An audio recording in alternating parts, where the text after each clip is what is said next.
Alright, we live, we're chilling. Got done working out. Man, excuse me, I gotta get my water.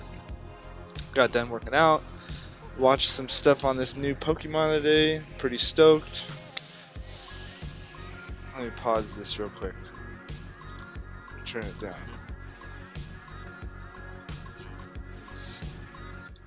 Alright. We got the new Pokemon. I have not bought a Pokemon game since Sun and Moon. That was the last real installment. If you ask me, I'm gonna have to look up whether or not Sword and Shield was Game Freak, but I don't believe it was. I think this is the first real Pokemon game we've gotten on the Switch since the DS. I'm excited for this one because I think this is gonna be like this is what Pokemon really wants to be represented as. The last few games I think were experiments. Game Freak had no involvement with Arceus, had no involvement with Diamond and Pearl, those could have been like Diamond and Pearl could have been that could have been the next. They could have done that, but they chose. That's kind of just for the nostalgia. Pretty much, we've just had nostalgia games. Wasn't happy with Sword and Shield enough to buy it. I watched it, but I didn't compete in it. But this next one, I'm totally about. Let's just watch it right now. Fuck it.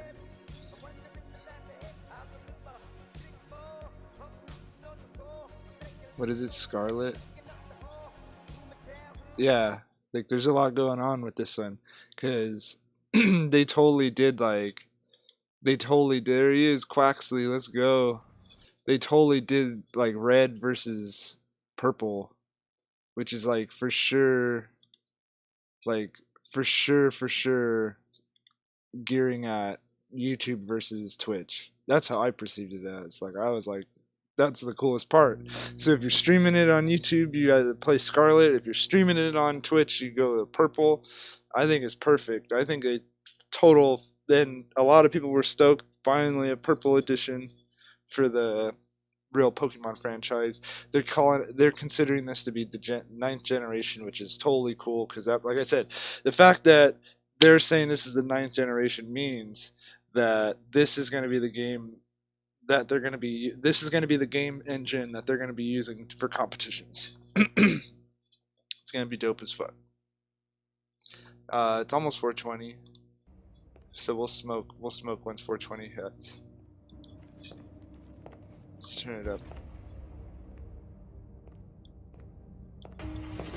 We'll have it turned up. I'm just gonna let it play. Fuck it.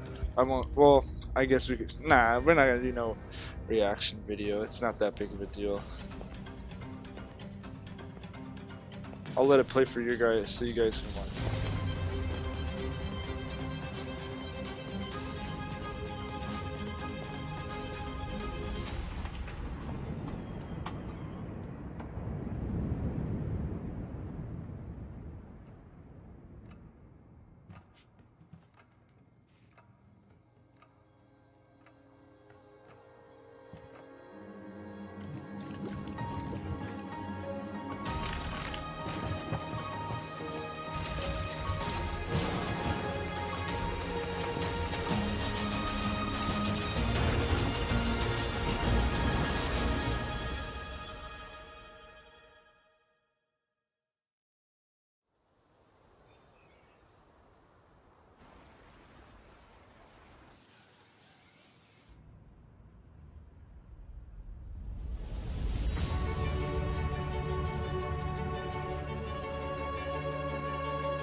Alright. How fucking cool. You know, fucking... I don't want to see evolutions. I don't want to see any of that. Oh, fuck.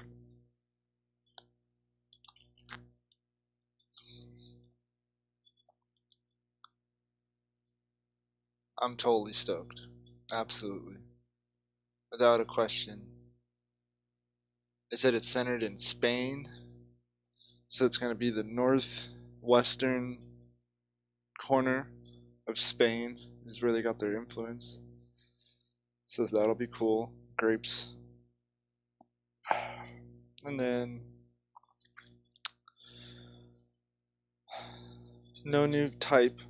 They said 18 types still. But I'm all about the Quaxly. Team Quaxly all the way. I think that's the cool little duck Pokemon.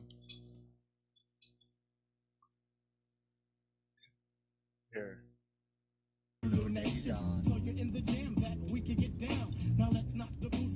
That shit's gonna fucking that shit's gonna cause some copyright issues.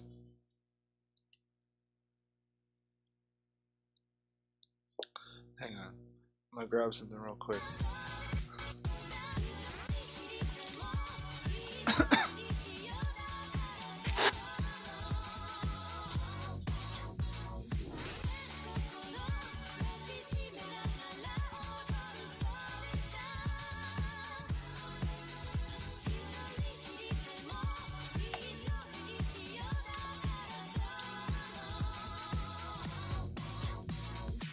My duck.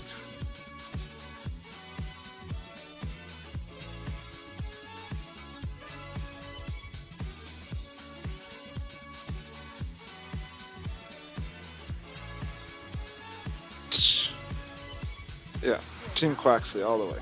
Let's fucking go.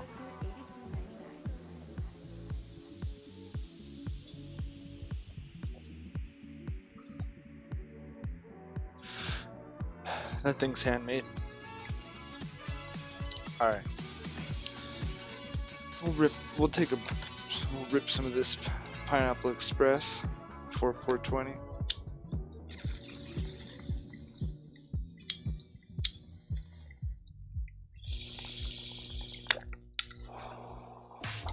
Out of my dirty bong.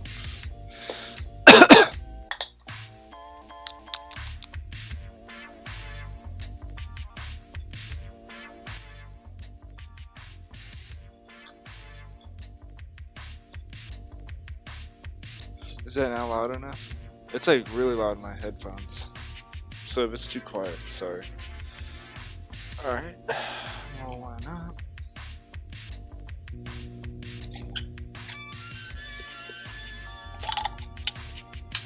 Look at that big old nug.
Ooh.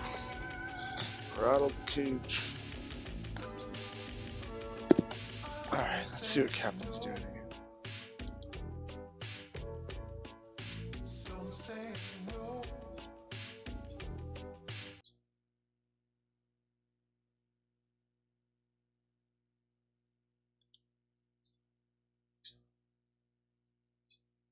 This was still the same music. We're gonna have to dip.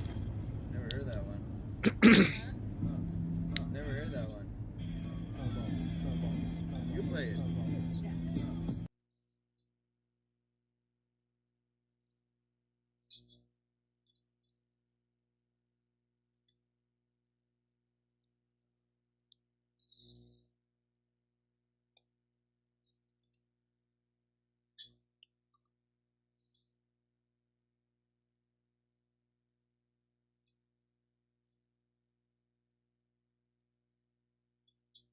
I don't want to see the evolutions yet.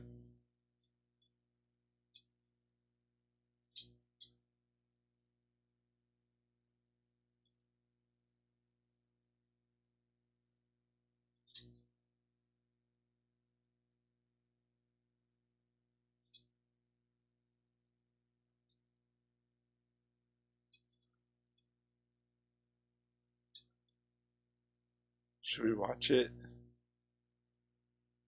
Let me see when what let me see what let me see.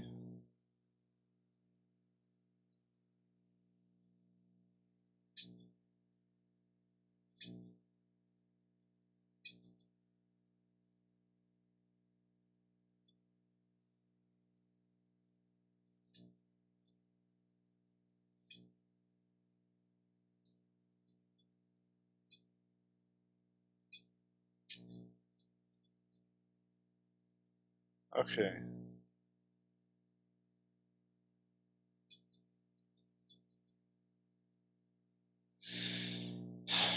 So it looks like, yeah, Gen 8 for sure was Sword and Shield.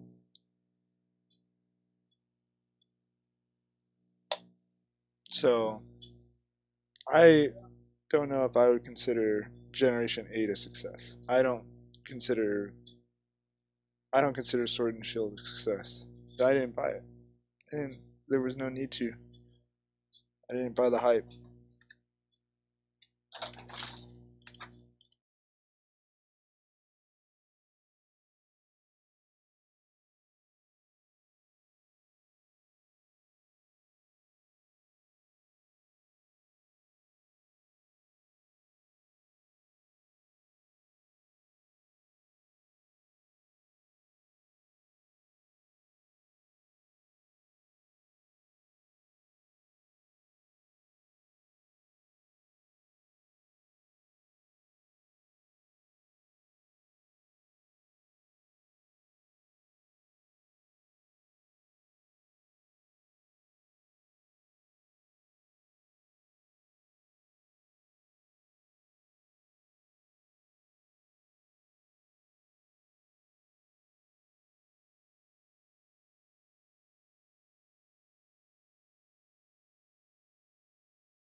Sorry about that. Let's check. Yeah, we'll watch this. We'll get his take on it.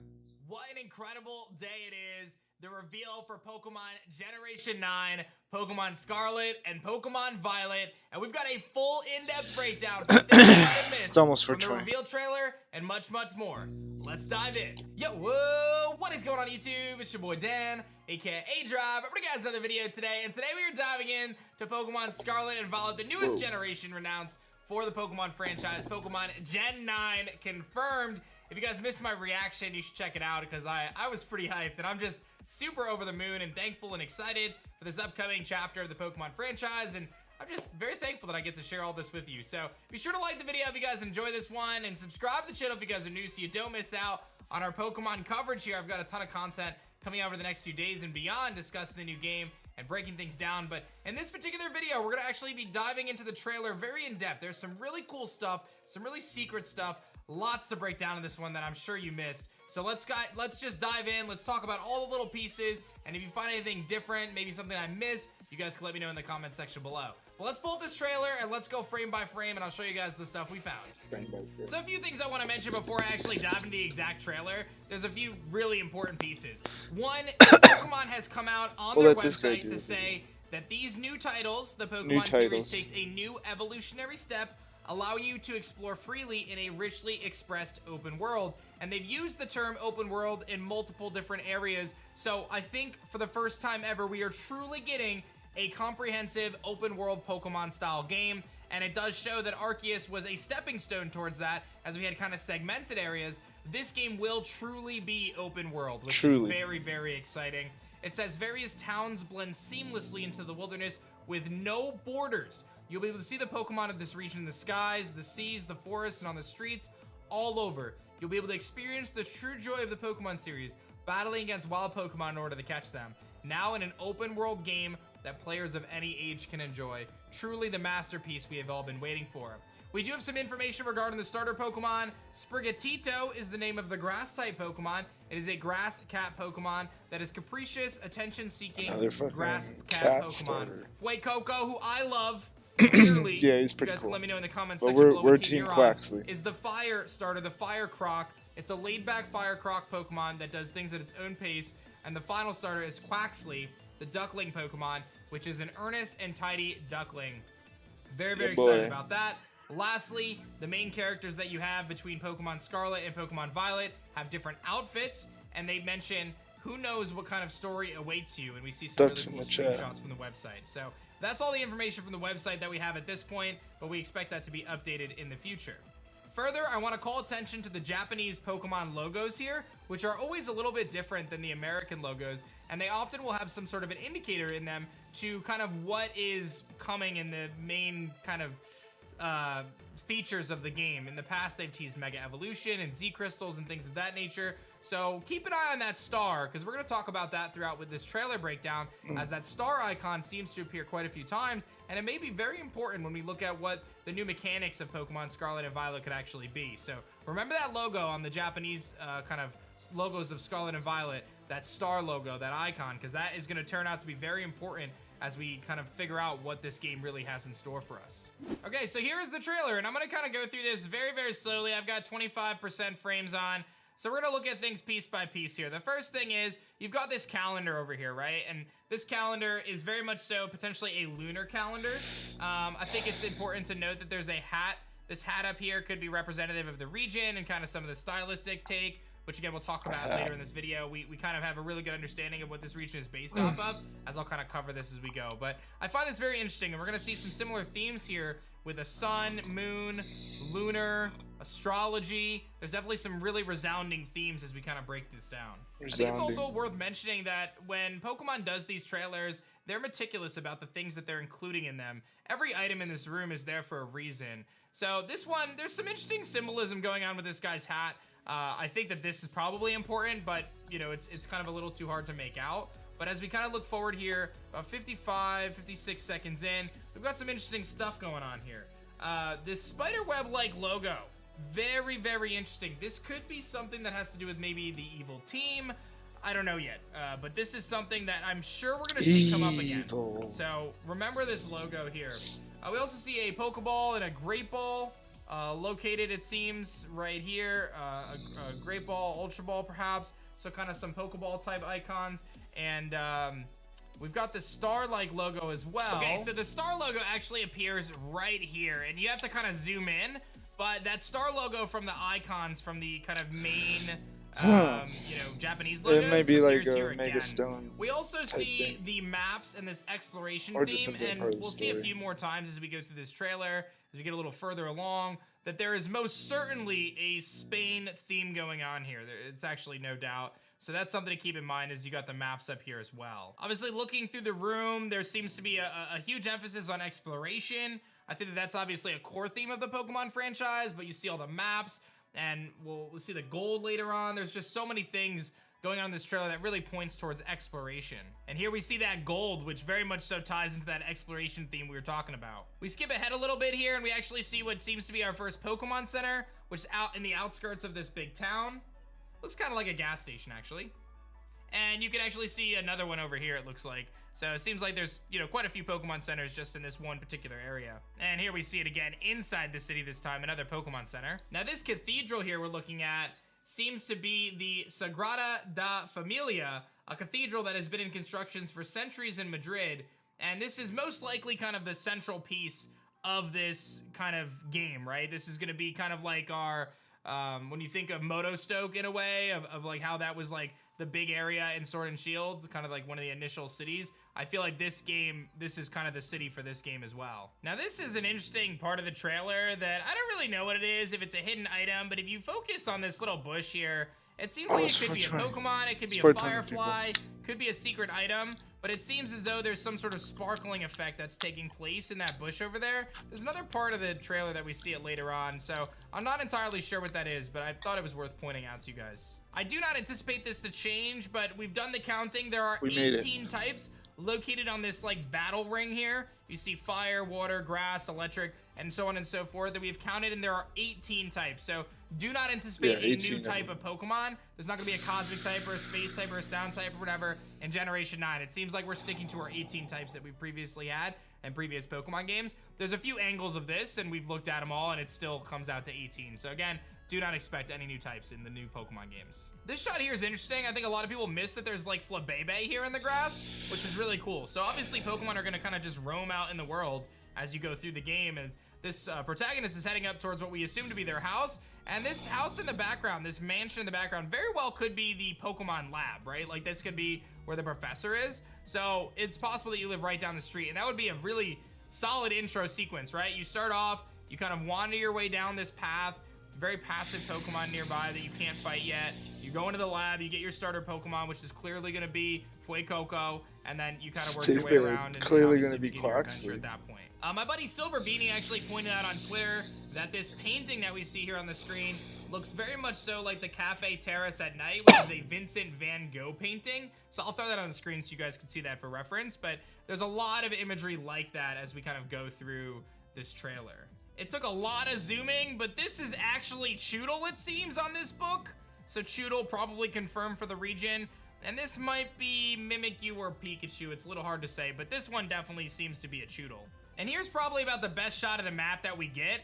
And it's very clear when looking at this that the Generation 9 region is inspired heavily on both Spain and Portugal, as it kind of resembles the western part of that map. So it seems like there's a very heavy influence for Spain and Portugal. Here we are back into kind of this cryptic room, and we see that star logo appearing once again here, and some really interesting imagery. We've got the star, which could be obviously very important regarding the logo. What seems to be some sort of a moon or a globe, telescope. There's definitely some day and night, sun and moon type themes. We think of like the scarlet sun and the violet moon. So some really interesting tie-ins. Crimson and violet, red and blue, the original games. I mean, it seems like there's a lot of thematic similarities between some of the previous Pokemon titles and what we could be looking at here with Scarlet and Violet. Now this one's an interesting one, but we have blood oranges and grapes on the table, and you might be like, what do those have to do with anything? You'll see here in a second as we kind of go to another screenshot. And again, all of this stuff is very meticulously placed. We're gonna right? look up who developed There's no Sword and coincidences here. Like they intend for this. Here we have these symbols on the walls, which are the grapes and the blood orange again. And to my knowledge, the grape is the national fruit of Spain, but they're both found in Spain and Portugal. And I believe the blood orange is also native to that region as well. So it's very possible that these two types of fruits are important. Maybe they tie into the different games themselves. Maybe they tie into the legendaries. Maybe they tie into the evil teams. Who knows? But there's definitely something important regarding the blood orange and the violet, and I'm sorry, the grapes, and how they kind of resemble the two different games, Scarlet and Violet. I guess Sword and Obviously, we Shield get our was starter developed reveal, by which was so fucking hype. I'm Game so in Freak. love with Flake Coco if you haven't figured that out yet. And I should also mention, we've got this kind of blueprint here. This is probably important. I don't know what it is yet. I'm gonna be honest with you. Some sort of dome-like building, something to do with treasure. I don't know yet, but I have a feeling that this is gonna make sense down the road. And if you missed my coverage, I believe that this is going to be releasing on November 18th, which is the Friday before Thanksgiving, which is generally the date that Pokemon likes to aim for their releases. So that's our breakdown of Pokemon Scarlet and Violet and all of the things that we saw in the trailer. I'm sure there might be more, so feel free to let me know in the comments section below if you feel like we missed anything. But there's a lot of really cool things going on here, from the influence of Spain and Portugal to the blood oranges and the grapes and kind of the symbol to be tied in to this exploration theme, the sun and the moon and the astrology, and there's so many different things going on here that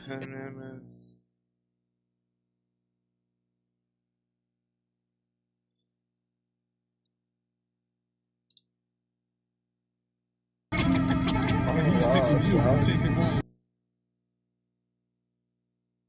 Give it up, give it up.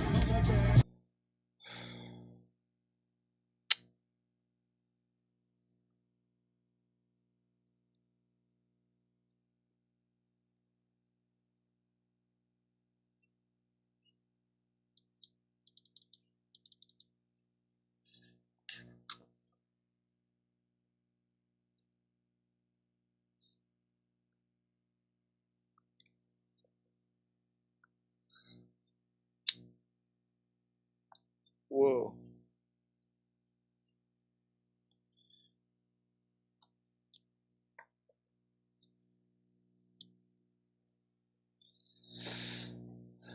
I don't want to see the evolutions though.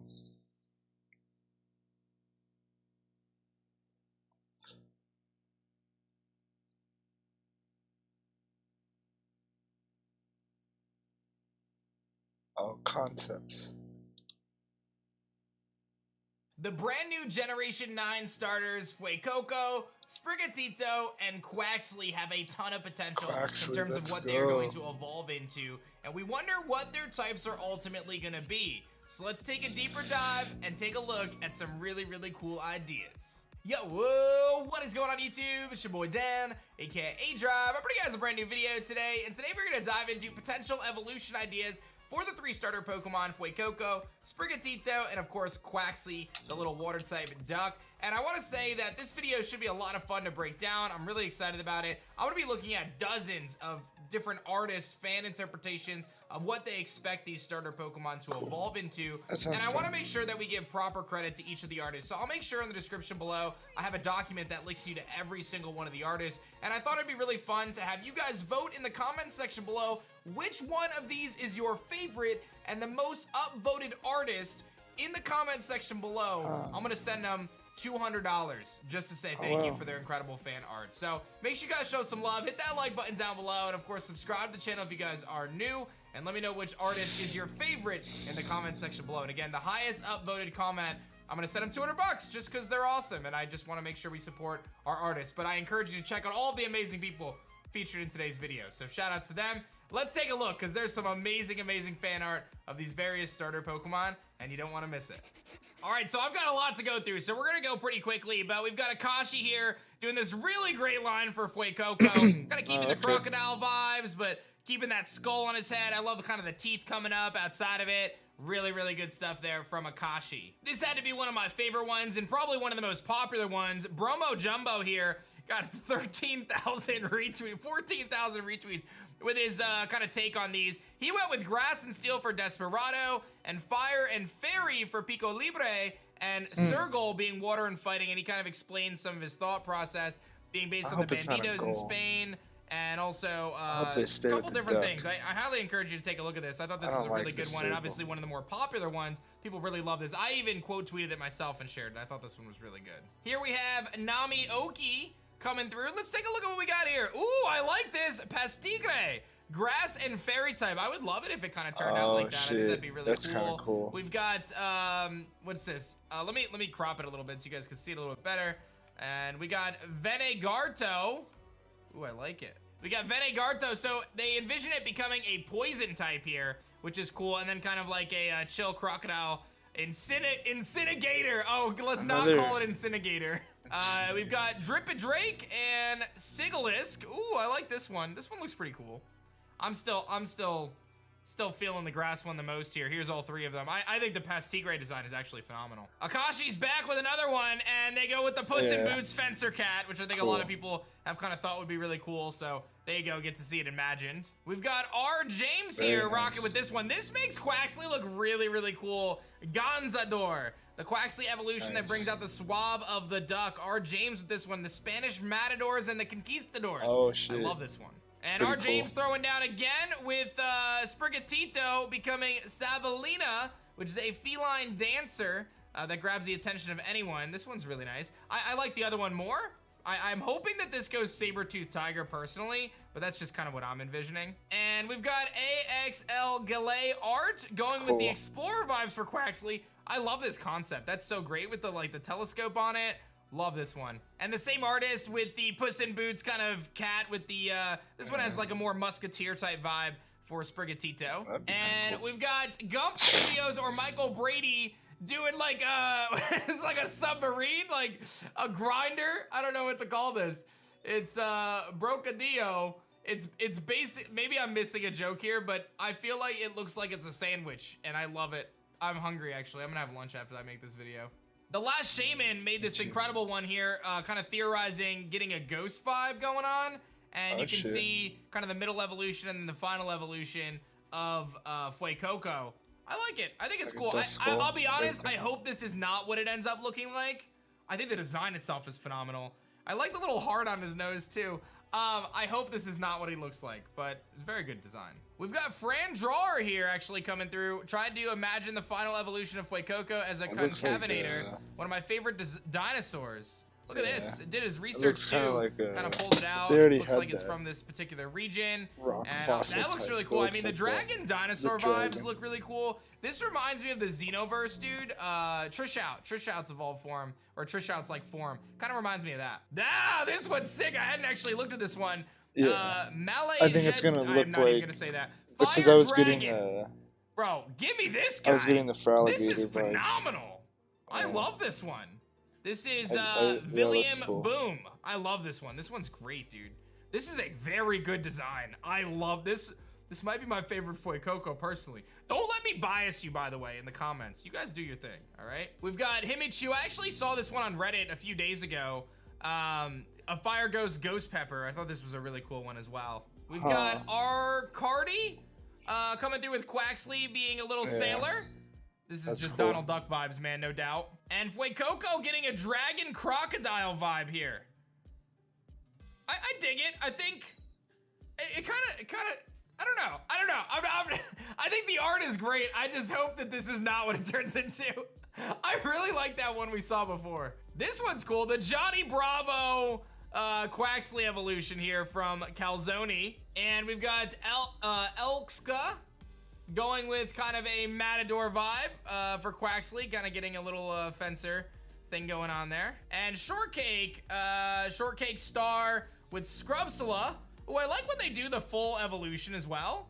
And I kind of like how it has the little mask. That's really cute. And then it turns into water fighting as Swashbuckler. First use, oh, I love that it's the feather as the sword. Ah, I love it. That's great. Oh, wow, this person's really talented. This is Ravioli or Doodle Time, and they have gone with Mergen Soul. I don't think a lot of people are expecting the water and ghost typing here. Squaler, I love Squaler, and Mergen Soul. This is a really good design. I don't know if this would make me pick Quaxly, but this is a very good design. I like this one a lot. Little sailor anchor here. And it's got like ghost vibes. Oh, this one's great. We've got Minty Rose. Oh, is this another ghost kind of? This is like the pirate one. You know, this is Water Steel. They're calling this one Water Steel. I really like the idea of the pirate. I really like it becoming a pirate. I think that would give Quaxly a chance in my book. The pirate vibe. We've got Arnau here with Japato. Quaxly's final evolution, water and fighting. I like this. You don't expect this from Quaxly. This is not what you'd expect, but I like it. We've got Sketch and Scale going with Swanquistador. I love the name. Water and fighting with kind of has like the sword attached to its kind of wings there. Very nice. Oh my gosh, wow. Bawa underscore Izu or Bara Izu going with kind of the Sprigatito evolution. This is phenomenal. My goodness, I love this one. That's what I'm hoping for Sprigatito. Something like this, right? Does anyone else feel like sometimes when we look at these, some of them are so great and they kind of align with what we want so much that it's just like a disappointment otherwise when we get the final evolutions? I really like this one though. This one's phenomenal. We got Opry coming through with a Sprigatito evolution. Very nice here. I like the little spikes on its ears too. Oh my God, yes, please. Majin Bonsai with the evolution of this, dude. Pretty please. Bonsai, give me this. This is what we want. PK Starstruck wanted to do a fan evolution design for Sprigatito, a fencing lynx, which again, we've seen this concept a few times, the kind of Puss in Boots fencer. Steel Grass, could be kind of cool. Ferrothorn loves it. Yeah, the Iberian lynx vibes. This is a great art. Esoteric Aeron with this is cool. A lot of people are looking at it as being like a lynx, but this person goes with the lion, which is very possible because the coat of arms for Spain does have a lion on it. I love this with the vines going on it. Looks like it could be something out of like Jungle Book. Ooh, another one of the saber-tooth tigers. We've got this one here. This one's really cool. This is by Coffee Cats, and I love the fangs. This is a good one. A very different take. We've got Davo here saying to all the people hating on bipedal Pokemon, I curse you with my bipedal humanoid Sprigatito. I'm gonna name him Rosadito. He turns him into like a little wizard. And we've got Chango here, created my evolution for Sprigatito, Dandelion. So it kind of goes with the dandelion concept with the flower, Gazania flower, and they've got different parts. Grass and fairy, very nice. Talk about some amazing designs. There was a handful there that I really, really liked. In fact, there was one for Fuecoco that I just thought was like the best thing I've ever seen. I love it. I hope you guys enjoyed this. I thought it'd be really fun to make this video, kind of react to these, give you guys my thoughts on what I'm hoping for the starters, and show off some of the artists, because these people are so incredibly talented. So please take a second. Let's be nice to everybody first and foremost, of course, but upvote the one that you like the most, or the artist you like the most in the comments.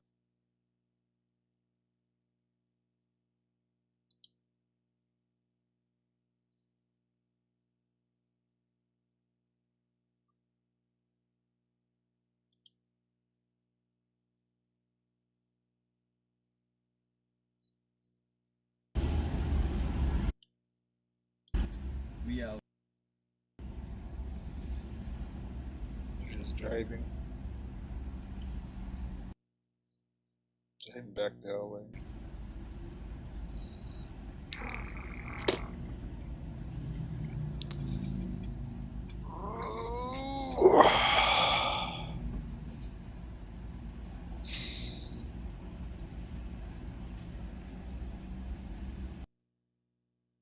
Yes. He's very dangerous right now. Very dangerous, highway, high speed. Very dangerous for. Scary. I hate that shit. Have you ever hit 80 miles an hour with the RV? Yeah, I think once. This is honest. It's just when I bought it, I put it to 80 once. See what it's got. Very dangerous for.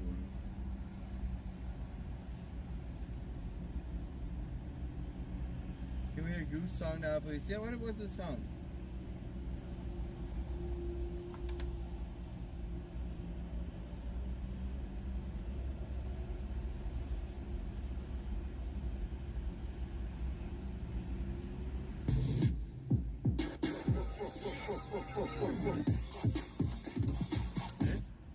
Yo, Mac, I don't even understand how they didn't understand you in that Mary joint. Yeah, I Keep know, that old man. robotic, futuristic George Jetson Yeah, joint. just like on the blab, robotic kick.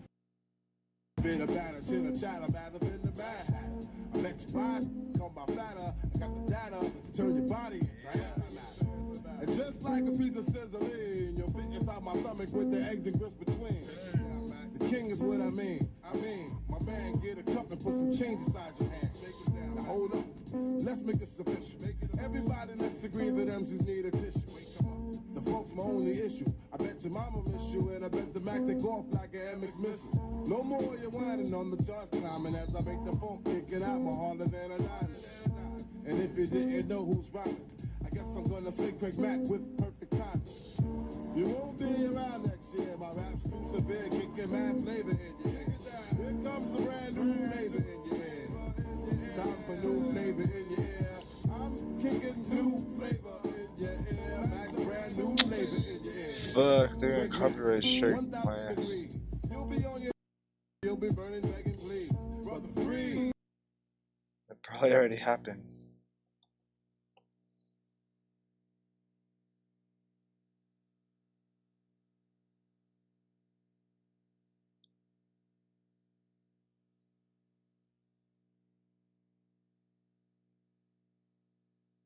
Oh, we're good.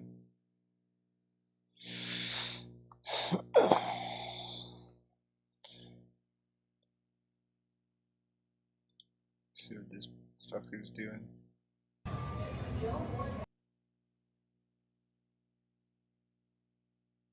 Did I bet on 11? No way. On black. Let's hey, go. Congratulations. You got 11? Did you win? 15 bucks. Nice. Well, 12 bucks. Let's see. Well, I It might won be- on it might black, be kinda so cool. I'm back to 20. How much did you win? Grab my wallet. Almost at 60 from 20 bucks. Yeah, you know what you're doing, huh? Fuck no. Go ahead. Can you focus on Dumb. That's just dumb luck. focus on what you got? Imagine gambling against a machine. Imagine sitting in your mom's fucking basement playing with your deformities, you fucking incel. I bet $5 on black.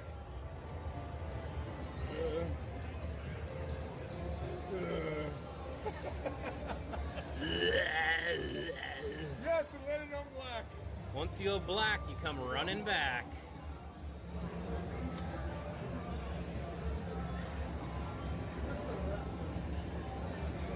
I might have to soil my panties. Right here to the left.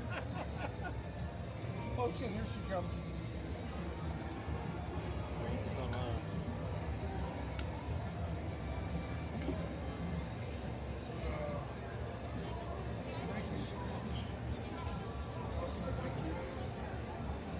vodka Red Bull. Thank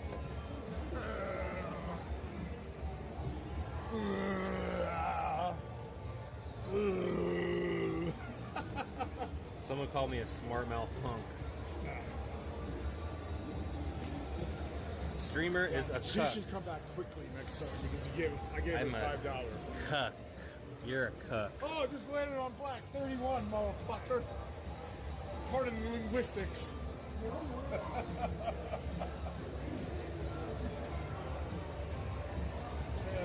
Hey, I'll take over the camera here. Look at what I'm drinking. And they comp you. They give you can drink for free if you really want to, but I advise you to tip the waitress like $5 or $10, and you're drinking free, by the way. So if you went to a bar, it would be like fucking how much for this drink? I bought a round for like 4 of us, so it was 60 bucks for a round. Yeah, at the see? bar. So I'm just giving you guys little tricks of the trade here.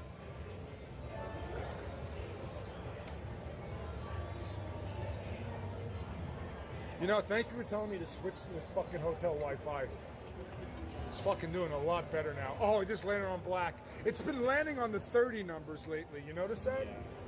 Yeah, if you know you're going to be in the hotel, you might as well because it keeps cutting down.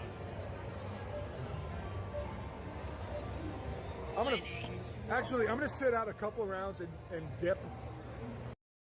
Tobacco, that means? That'll help your fucking teeth. Oh, I don't give a fuck. I only dip when I'm drinking whiskey, by the way. It's like a fucking thing. I gotta quit doing it too. It does fuck up your gums, yeah. It really is, man. What do you got to say, chat? What do you have to say for yourself? What do you have to say for yourself, chat? Huh? What do you have to say for yourself, chat? My name is JJ, chat. Go ahead. What do you got to say? Clown me. Give me your best shot. Yeah, I got a couple of beers to give away. For joggers. You know what you do? 8. You offer a jogger a beer, and they want to stab you, and they won't stab you. This next time a jogger asks you to buy a beer, We know you in the closet. No, I am out of the closet. I'm a wigger. I have a hat. What did I leave you guys with?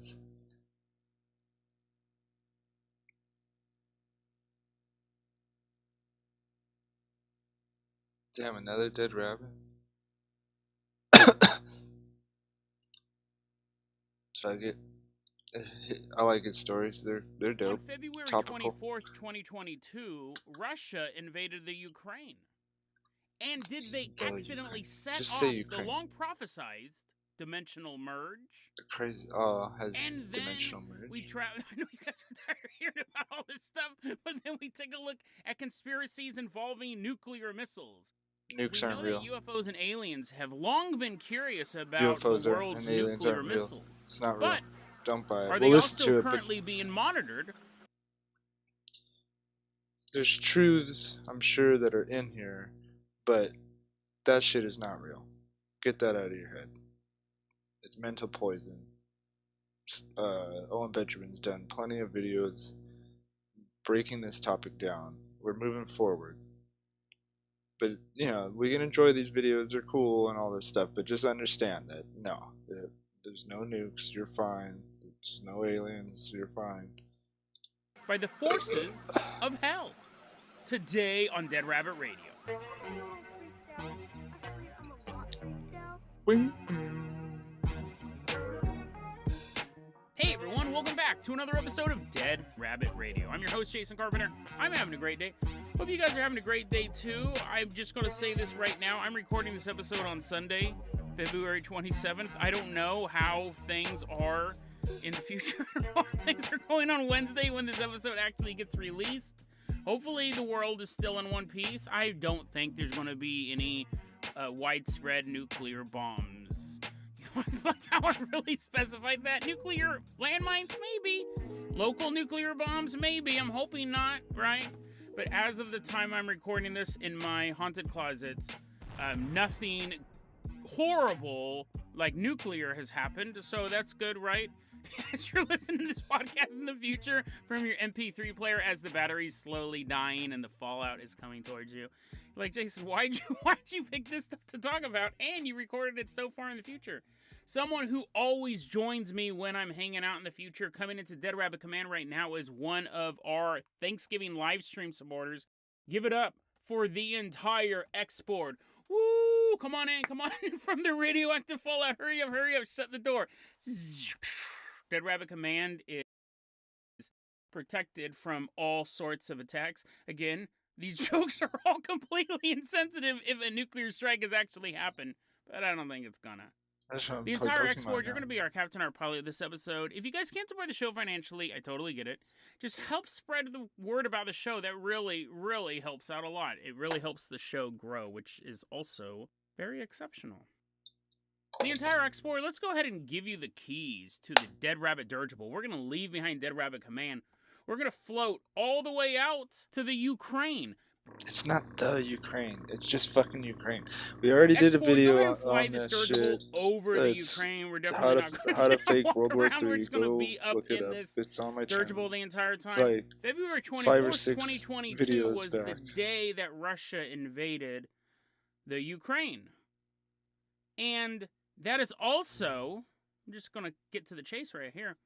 February 24th, 2022 is the birthday of Chris Chan, a.k.a. Christine Chandler. If that name means nothing to you, you are a well-adjusted adult, and shut off the podcast and never listen to me again. That's good. Go on with your day. No, Don't we know about Chris the madness I'm about to talk about. We did an entire episode on Chris Chan a while ago. Chris Chan believes that eventually the fictional world will merge with the real world. So Gotham is going to appear somewhere like where Chicago is, and New York is going to be replaced by Metropolis, and regular New Yorks from all these other fictional universes, all fictional universes, collide with Earth, you'll finally be able to challenge Sonic to a race, arm wrestle Popeye, and go hang gliding with Powerpuff Girls or whatever in the world they do. The point is that it's all going to collide, but it's also going to be like super violent and destructive. So his birthday is the same day that Russia invades the Ukraine. He's 40 years old. I didn't know he was that old. He's 40 years old. This invasion starts. But what's even weirder what's even weirder than the fictional world colliding with our own is for the first time we are able to see behind the curtain vis-a-vis a propaganda war. This is really, really interesting. I got a email from Chris K, another longtime supporter of the show, actual founder of the Golden Rabbit Brigade. He's the guy who made me set up the Patreon in the first place. And he sent me this stuff, and I'd been following the news, but he sent me this stuff about the Ghost of Kiev, and what this is. It's an unknown fighter pilot flying an older plane, a MiG-29 Fulcrum, and on the very first day of the invasion, shot down 5 Russian jets, plus a helicopter. That's kind of being a bully, right? What's a helicopter going to do to a jet, right? So anyway, shoots down 5 jets, were the opponents. The helicopter was just a bonus target. I blew it up. And I remember seeing this on Twitter, and it said, this is the first combat ace in the past 52 years. No one's racked up this many jet kills in a day. And I was like, oh, that's interesting. That's fascinating, right? Footage started coming out of this jet. I was researching this story kind of as it was going on. By February 26th, so 2 days after the invasion, he'd already racked up another 6 jet kills. Propaganda. So sitting at 11 it's not kills real. right now. You might it's be literally worried right a now ghost if you're a story Russian to pilot scare and you're like, oh no, I didn't know about this Russians. guy. They don't let us look at the Twitter. He's fake. He doesn't Yeah. exist. Exactly. This is so Sam Hyde. fascinating to me. This is so interesting. We are seeing for the first time, I'm going to keep it brief because I know no one really wants to hear about the Ukraine. You guys are like, you want to get to the nuclear weapon stuff. Just the same reason I didn't talk a lot about coronavirus, right, when that was happening. The Ghost of Kiev is something different. It was video game footage Grab my Switch. from the game War Thunder, coupled with some unsourced tweets and people needing hope that created the Ghost of Kiev. Even the former president of the Ukraine tweeted, oh, no, because people started going, oh, it's fake. It's from this video game. We totally know it because the clouds had a little turtle with a fishing pole in it. It's obviously a video game. The former president of the Ukraine goes, oh, no. Yeah, I know that was fake. But he's real. And here's a photo of him. Here's a photo of the Ghost of Kiev sitting in his jet. And that photo was from 2019. That was an old photo from some Chinese website. It was Sam Hyde. Weird. And they're creating these fictional... I don't know who's doing this. The Ghost of Kiev was a joke, but it spun out of control and people started believing it. And then Newsweek had to start running articles being like, we don't know if the Ghost of Kiev is real or not, but we know that this video footage is fake. But maybe there is a Ghost of Kiev out there. Then I started seeing stuff about this guy called the Ukrainian Maniac. No, I'm sorry, the Ukrainian Reaper, right? The Maniac's copyright, that's another guy. The Ukrainian Reaper, I saw an article on him, 20 confirmed kills of Russians on the first day, right? And so that guy's going around, it's like, move out of the way, fake propaganda thing that no one believes in anymore. This time it's the Ukrainian Reaper, and by now, there was some guy started the Odessa Ass Bandit. And that was, this guy had a confirmed 20 butt rapes of Russian soldiers. And that's obviously fake, right? But the point is, now all the jokes are coming out about it. We don't know what's real. That guy's not real. Don't worry about your butt. If you're Russian, don't worry about the Odessa Ass Bandit. But we don't know what's real. And this started so quickly that when I'm sitting here at home and I'm reading reports, reading news articles, and they're talking about this amount of troops have been killed and this is going on and they have this, but I don't know. I don't know what's real. Fascinating. I don't know what to believe. Putin's troops have been stopped at this city. Orange glow seen over Kiev. Was a nuke detonated? Talks are going to happen on this border. I don't know. I don't know if any of that's real at all. Fascinating and really alarming, isn't it? I have a conspiracy theory. America has never gone to war with an English-speaking enemy since the Civil War. And I think there's a reason for that. I think if you could sit there and watch the world leaders and you could understand what they're saying, you could be like, I don't know, Saddam Hussein's making some pretty good points. Maybe he should be torturing all those people. I don't know. I thought torture was bad, but he's a really good speaker. America does not fight people who speak English, and I think there's a reason for that. I think it's because they don't want us to know what they're fighting, and it's not a racial thing either, because they walked all over the world. They walked all over Europe, stepping on people, right? Fought the Germans, fought the Italians, fought the Spanish. It had nothing to do with race. They don't fight people who speak English as a first language since the Civil War. Crazy. And I think it's a propaganda reason. I do think that's a conspiracy theory I have. I think that they don't pick that fight because if we went to war with England and we could listen to what they were saying, I have to depend that the government's telling me these guys are the bad guys. I mean, yeah, when you fly a couple planes into the World Trade Center, that you're a bad guy. But I remember there was that speech. I remember there's like, we found video footage of Osama bin Laden bragging about the 9/11 attacks. It was all over the news. And then it later came out like a month later, like, that's not what he was saying. These independent translators are like, that's not what he said. But I don't know. Do I believe the independent translators? Do I believe I very rarely believe the government, but do I believe the independent translators? Do I believe these translators? Do I believe these troop movements in the Ukraine? Do I believe these troop movements in the Ukraine? I don't know what's going on. And I'm reading a bunch of stuff, and I've come to the conclusion that I think everything that you know, this is including me, if you took the total sum of your knowledge, 10% of it is factually incorrect. I'm not talking about political opinions. I'm not talking about religious opinions. I'm talking about 10% of what a normal person actually believes to be true is probably false.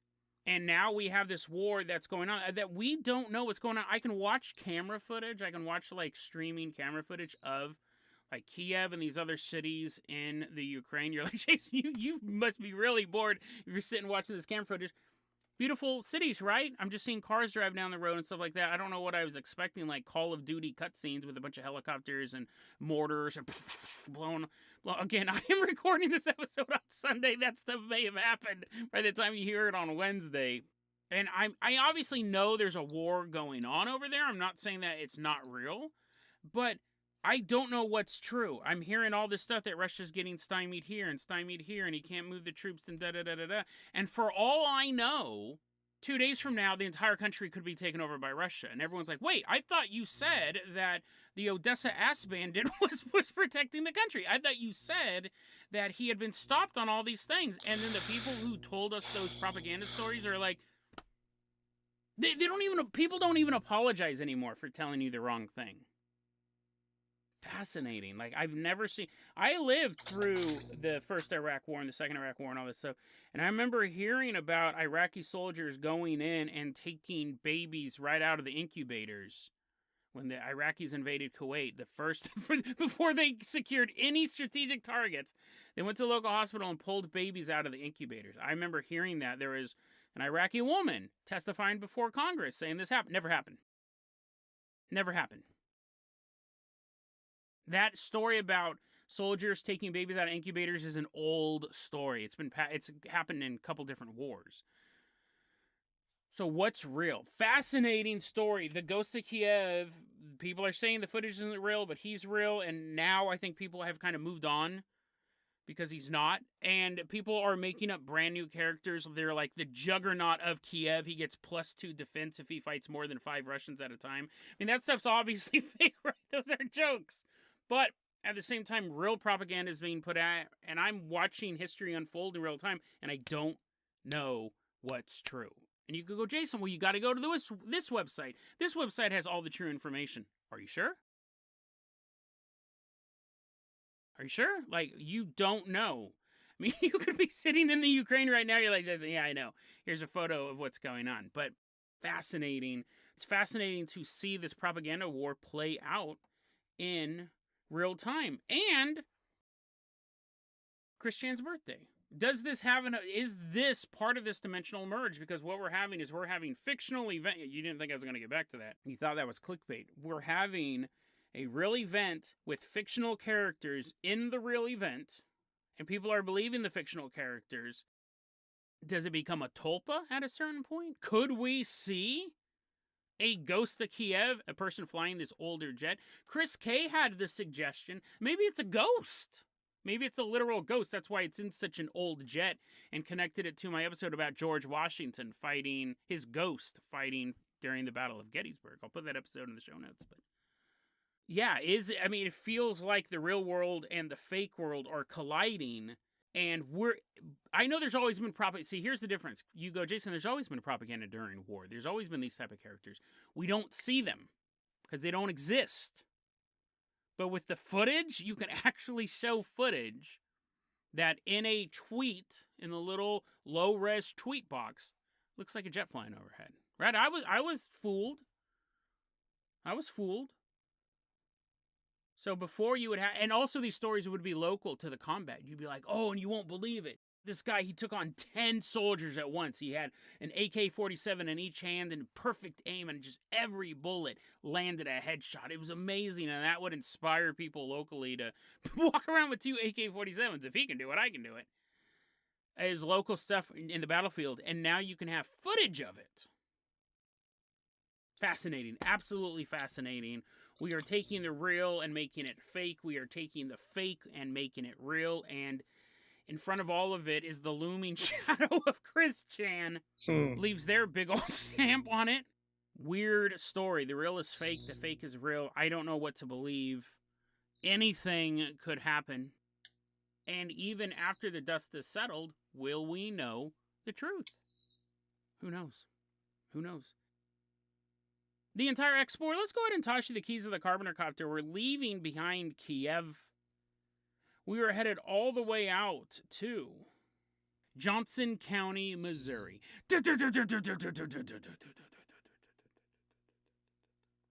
Specifically, we're headed to Whiteman Air Force Base. That's in Johnson County, Missouri. And most of this information I got came from an article written in the Liberation Times, which is a UFO news website. I want to give a shout out to the author, Christopher Sharp. Great interview. Thank you very much for this information. He interviewed recently a former nuclear weapons tech, a dude named Adrian Reister. His team, his job was to provide security for the nukes there. So, I mean, that'd be so boring if you think about it, right? You'd just be sitting there all day long. Like, who's going to break in and steal a nuke, right? You bring up a flatbed truck. Like, I guess you could just put up some camera. You're like, Jason, they're not worried about someone stealing an entire nuclear missile. It's so people don't go in and sabotage it or copy it. Some guy comes in with a piece of paper and traces it and then takes it back to Russia and goes, this is what their missiles look like. Give me $1 million. I got you some intel. It just sounds boring, right? Like, at least if you were like, if I was a security guard, if you said you can guard this nuclear missile, or you can guard this jewel that the Penguin is trying to steal, I'd much rather do that. I guess then I'd probably get gassed in the face or kicked in the nuts by a penguin, but still, it'd be more exciting. Anyways, he's walking around. He's working for the military. The military's 99% just boring. He's sitting there, and he's doing his job one night. And this night, they're actually getting ready to move some warheads around. They're shuffling them up. They're like, only one of these warheads are real. Can you guess which one? And they're putting them on different missiles. He goes, I remember I'm sitting there. We're moving these warheads around. And I see up in the night sky a glowing ball high up there. And he's like, it's really high. There might be a satellite, right? I heard those things are pretty high up. But it's just hovering there for a long time. And once the transport team shows up to officially move the warhead, he said it just kind of bounced a bit and then shot up directly into the sky. Disappeared. Weird. I never saw a satellite do that before. However, to be fair, I don't sit outside and watch satellites all day long. Here's the thing. It's pretty common to have UFOs over nuclear power plants. We have a lot of stories about that stuff. And I think most of those are terrestrial spy planes. So when you were moving the warheads around, So, of course, the Russians or the Chinese or France or Egypt or Israel or Australia or any of these other countries that wants to know what's going on, they want to know what we're doing. They're trying to guess which warhead's the real warhead. But we have a lot of stories about UFOs flown overhead. What makes this more interesting is we're in the year of 2006, and it's summertime. This dude Adrian's at his workspace, and he's in a restricted area. I mean, technically, the entire military base is restricted. I'm not allowed to go there with an ice cream cone and start taking pictures, but he's in a extra restricted area. So he's alone in this area. The rest of his team is working on a trainer bomb. It's like a Fisher-Price bomb. All the pieces are huge and plastic. He's sitting there in this restricted area, and he hears the sound of footsteps walking down the hall. And he immediately realized something was off because, one, he knew he was the only person there, but two, everyone in the military wears boots. But these were not boot footsteps. These were the footsteps. This dude totally has a foot fetish. I never would have been able to pick this out. Only someone who's heard feet, like watches YouTube videos of nothing but feet walking, ASMR. He goes, these were not allegedly. Don't sue me if you don't really have a foot fetish, Adrian. But he goes, I did not hear the sound of boots walking down the hallways. I heard the sound of bare feet walking down the hallway. Short, tiny delicate feet with a little wisp of a long afternoon playing tennis. I added that was not his description. He hears the sound of bare feet in the hallways, and he looks up and he doesn't see anything, and the sound goes away, so he just goes back to work, which is probably playing with his phone. A couple minutes later, the sound comes back. He's on YouTube looking up feet noises, and he's like, what? Where's that sound coming from? Oh, well, I also put my headphones back in and keep watching feet. A couple minutes later, he hears more feet walking around behind him, and this time he can tell the sound is moving away from the area that he's at. So he gets up and turns just in time to see a blurry figure walk around the corner. He said this figure was about 6 feet tall. And it was blurry. It was completely indistinct figure. He says it reminded him of if you took a black mass, a black swirling mass, and compressed it into the shape of a human walking through the hallway. Now, remember, this is a restricted area. He's supposed to be the only one in this area. Plus, he also wants to see this dude's feet. So he gets up. I don't know. I feel so bad for this guy. All of a sudden, that's become his defining trait. He loves feet. He gets up and he begins running down the hallway, and he wants to catch this guy. He wants to know what it is, right? So he goes down the hallway, and he turns, and he looks down this long hallway. Nothing. He begins searching all over the area. He goes into the offices. He goes into the break room. He gets on all fours and he's sniffing around. Now I know the scent of feet, but where is this one gone? Nothing. He can't find it anywhere.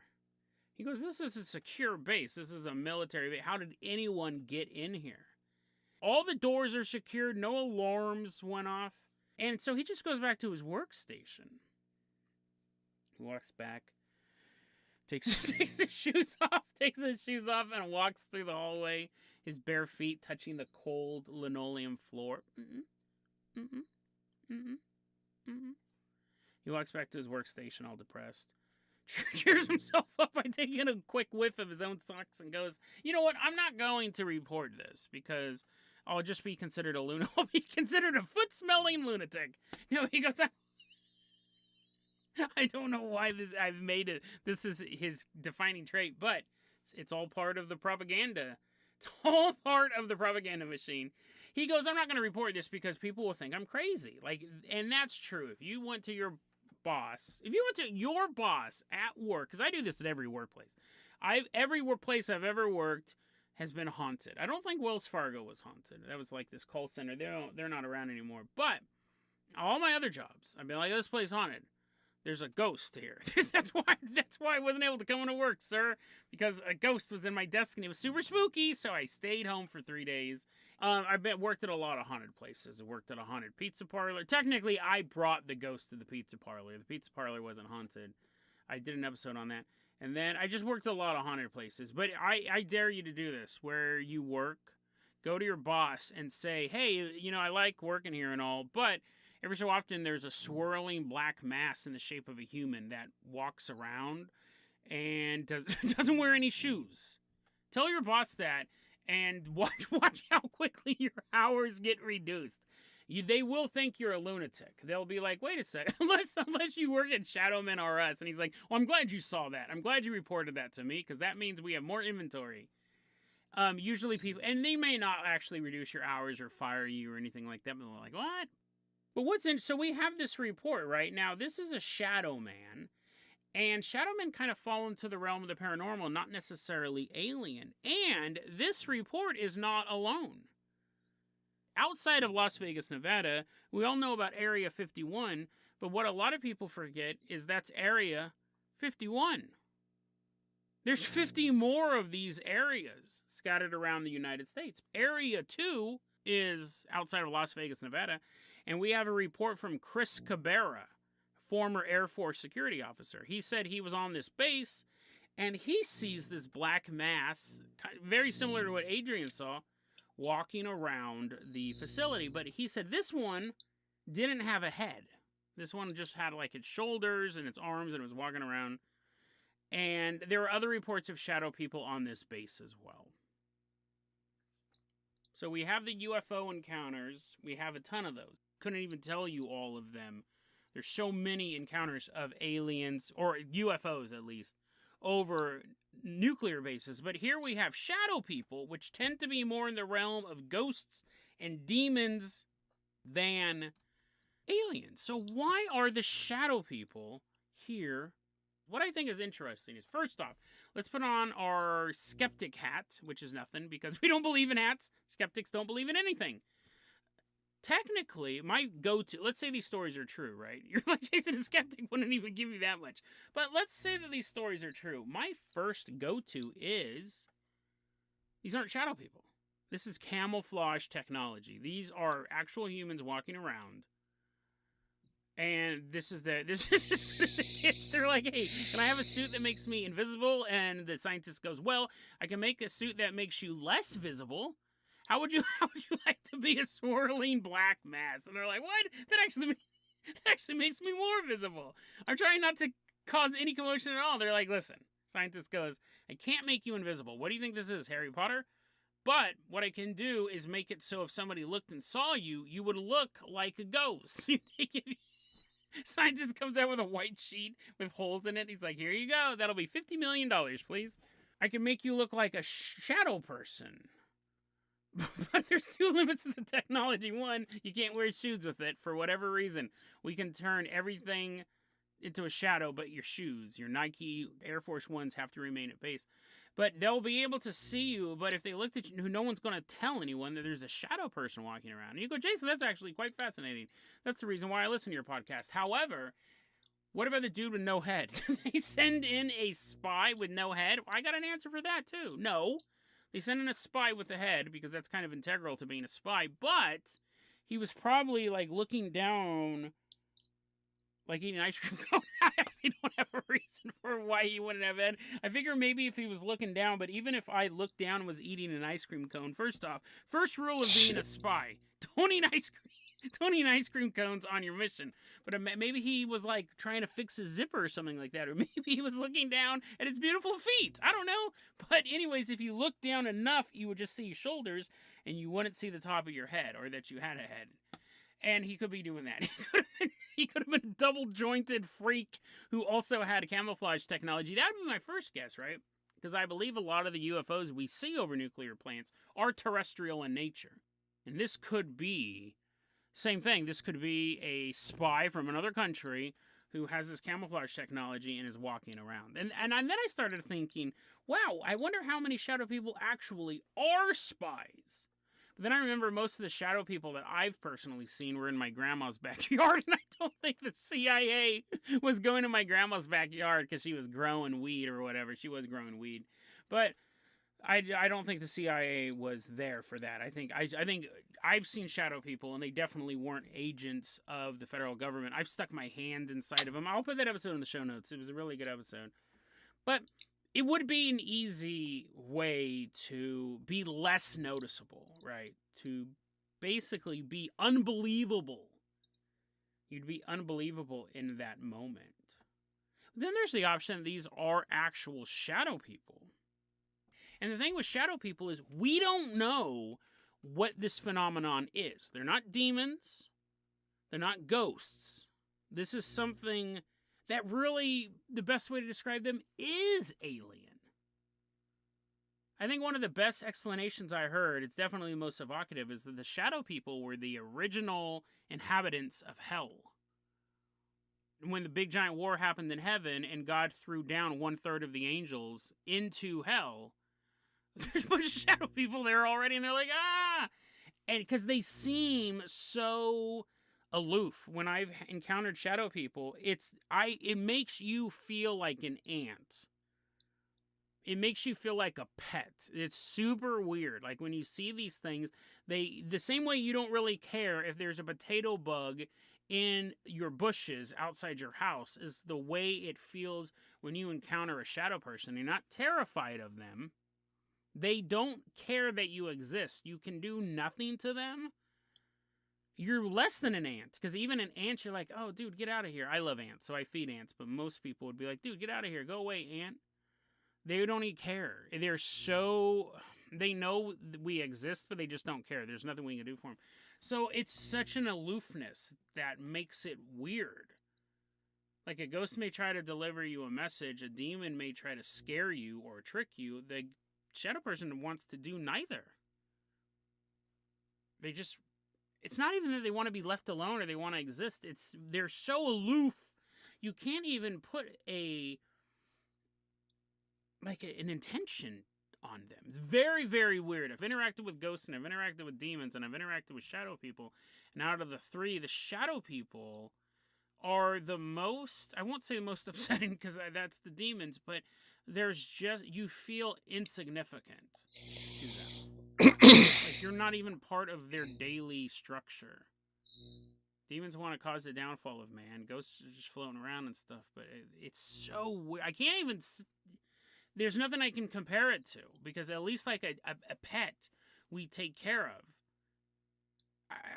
I can't... But anyway, so it's super weird to be around these things that have no feeling for you up or down. They know you exist, they don't really care. Fascinating. Why are they at these nuclear facilities? If these shadow people, if these are legitimate shadow people sightings, what are they doing at these facilities? We don't know. That's the thing. They are so aloof, I can't even come up with a theory. Now, I have a follow-up story I didn't have time to talk about today because I do have an encounter. It's not necessarily nuclear, but it's along the same lines of a monster being sighted at a NASA facility. I ran out of time. I spent so much time telling feet jokes. There was another story I want to cover. I'm going to have to save it for another episode. But we talked about shadow people at these facilities. What if I told you that there's another story?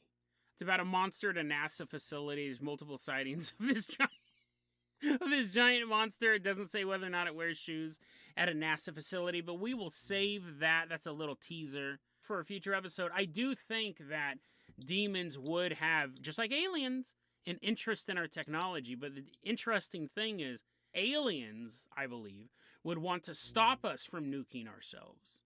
The forces of darkness would love to do nothing but encourage it. So if the original inhabitants of hell are walking around our nuclear bases, maybe they are just passing through, right? Or maybe they're not as uninterested as they seem. Maybe they're just uninterested in me because they make me feel insignificant. Maybe this is the first scouting mission for their infernal neighbors. Because if you think a madman with a nuclear arsenal is dangerous, imagine a demon with that much power. Imagine a dark prince of hell with the ability to press a single button and start nuclear Armageddon. Truly a frightening thought.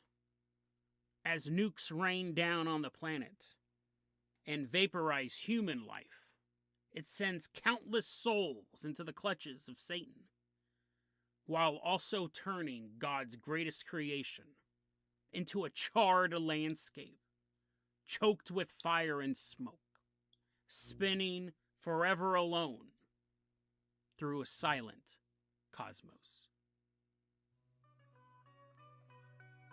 DeadRabbitRadio@gmail.com is going to be our email address. You can also hit us up at Facebook.com/DeadRabbitRadio. TikTok is at Dead Rabbit Radio. Dead Rabbit Radio is the daily paranormal conspiracy and true crime podcast. You don't have to listen to it every day, but I'm glad you listened to it today. Have a great one, guys.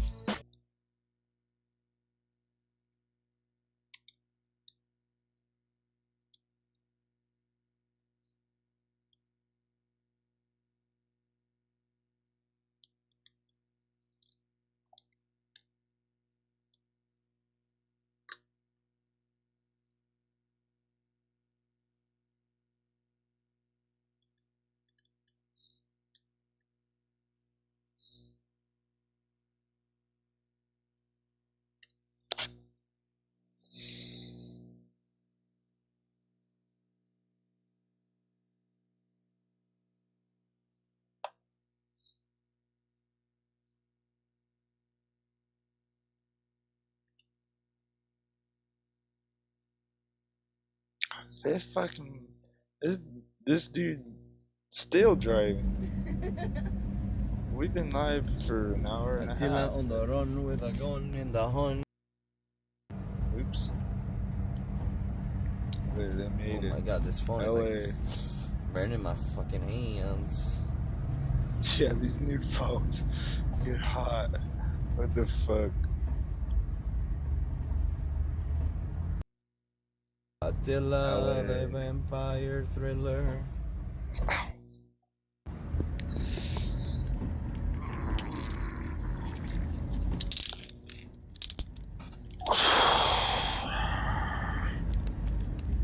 Bombers in chat. Oh, what is that street down there? Alright, Cute. let me try some. And that is like the long building, huh? Isn't it? Yeah, I think that's the long building we can see from here. See that super long building, Jessica? That's the longest residential building in the world. See how long it is? What? The long building. That very long building is like white. It goes like all the way. What about it? That's the longest residential building in the world. It's so long, it's insane. From here. It's like half a mile long, a little more than that. It's this whole building. It keeps going and going and going. Google it. It's a very nice view of LA from up here. The 101 North. It goes around downtown and up to Hollywood. Capitano. Yep. That's the Italian.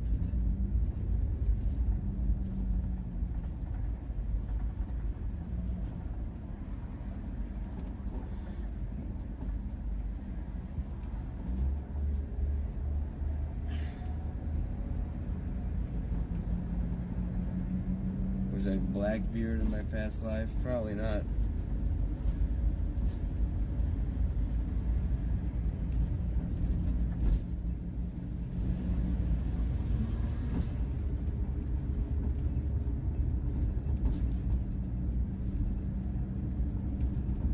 Max knows a lot about history.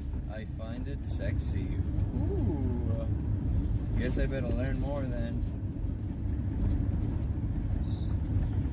Better keep watching Pawn Stars.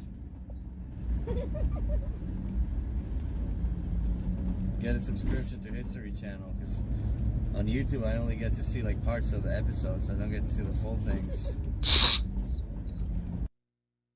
It's fine.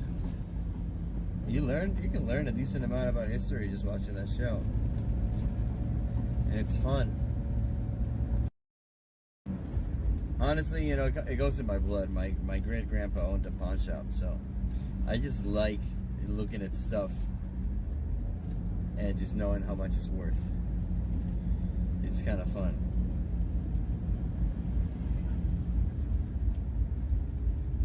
open a pawn shop one day too.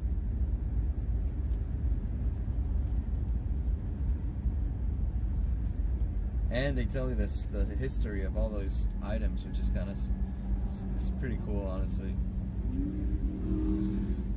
Especially some of them.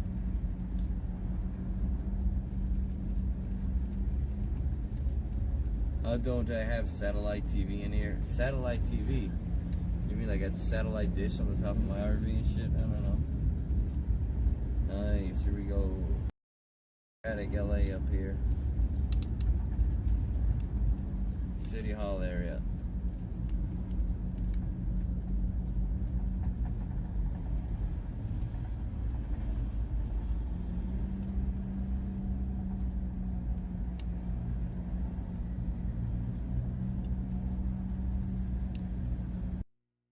What's up with Peluchin? Does he need to be picked up?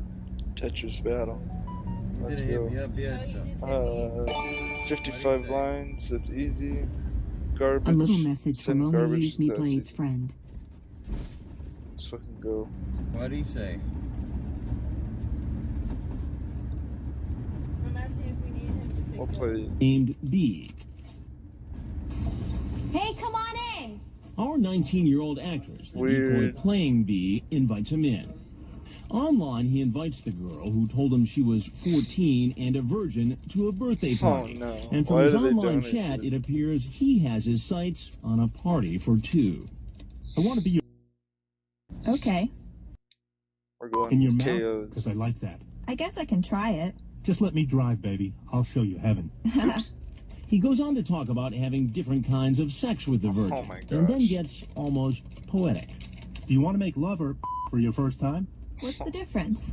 It's just raw passion, and making love is a I'm connection like of busy bodies, on I an guess. online game. I can't change it. This is Freebird72000 horrible. also mentions online that he's going to bring marijuana. Whoa. Hey, come on in!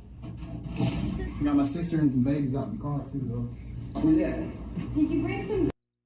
We're gonna smoke some, but we're gonna get some. Hey, I just made some cookies, but I got chocolate on my shirt, so I'm just gonna change real fast. All right. I'll be right out. Alright. You can try one of my cookies, they're so good. Did you make them? Yeah, I made them myself. Alright, I eat one. I like chocolate chip. Hey, why don't you have a seat right over there? Good, how are you? What's happening? Good, hands up where I can see. What's going on? You tell me What's going on? You a dad or something? He thinks Your that, dad well, or this is a something? bad situation, but, you know, all I got to do is talk my way out of this with the girl's dad. This should take a matter of minutes, and I'm out the door, and I'm back in my sister's car with her kids, and I'll go to my party without the girl. Tough.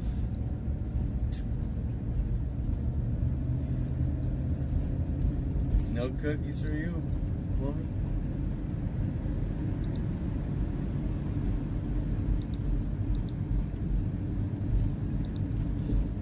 Good old Chris They Hansen. always lure me with the cookies. Yeah, I know, right?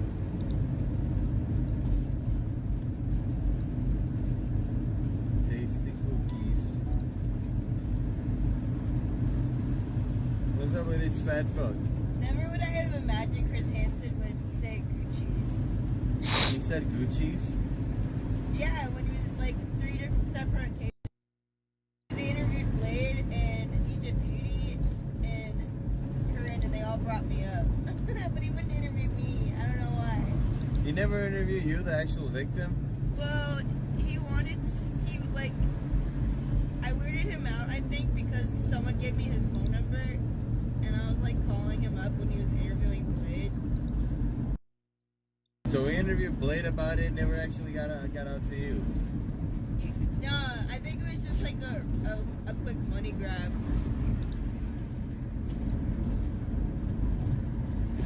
And he didn't follow like any of it at all. You could tell he didn't give 2 fucks about it. He doesn't give no fucks about nothing.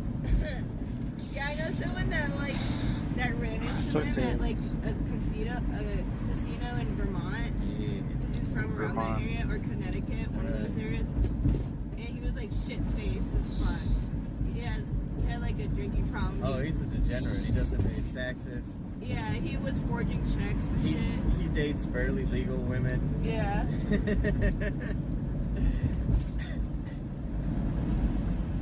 Good for him, though. As long as he's not breaking the law. He is, though. No, he did. He had to turn himself in. He was forging checks. For checks, yeah. Yeah, wouldn't it be funny, though, if he got caught with, like, a, underage girl himself, though? I don't know. I don't know about that. I just know the forging checks part. And I know he was, into alcohol a lot. Ask him on the RV. Yeah, we should get Chris Hansen on the RV, definitely. Have a seat. Man, that would be dono heaven. Yeah, make him some cookies. Chris Hansen's got to be pretty wealthy, though. Well, he was going bankrupt. I'm sure, but he's probably got money stashed around. He can't be that bankrupt. Yeah, he'd just scam you. He would out-scam you. Chris Hansen definitely. Probably He'd would. out-Jew you. He totally. The second he steps foot in this RV, he'll be counting every dono I get. He'll be like, I want 50%. Yeah, I don't think how is he wealthy though if he's forging checks and shit? He probably gambled a lot of his money away. Yeah, that's why people find him drunk as fuck at casinos.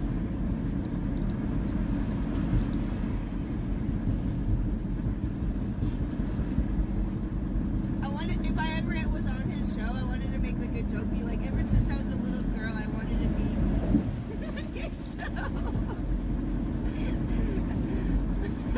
I honestly wouldn't watch the shows when I was a kid. It's fucked up. Yeah, it's a fun show. It's funny.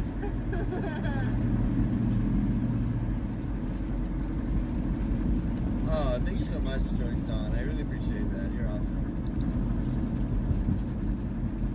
Well, it doesn't just go about how much cash you have.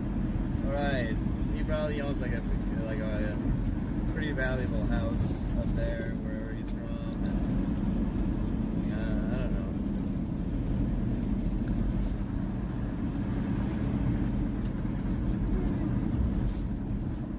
know. I mean, even though he fell off completely, he's still very famous. Everybody fucking knows who Chris Hansen is, I think.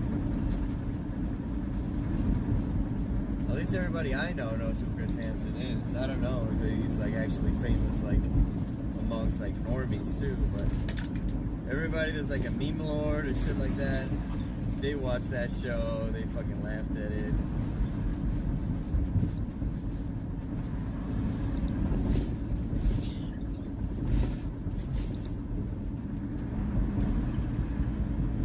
So I would think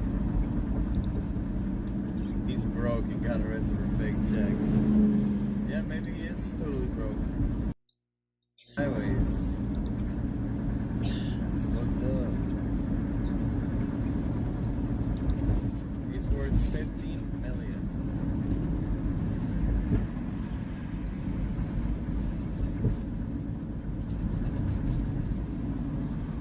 You're awesome too, Jasmine. Of course you are.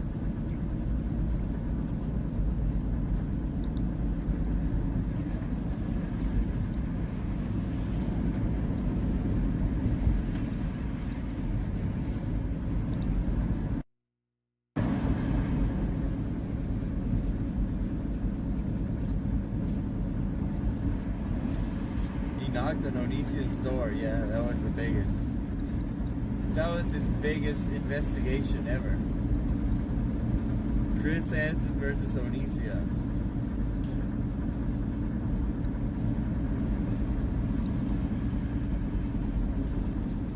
He cheated on his wife, she cleaned him out of the divorce. Gotti.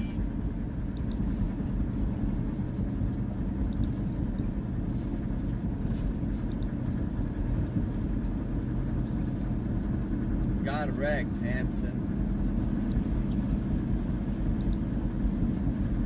Probably got 5 racks a show. Yeah, back then. But he's so famous.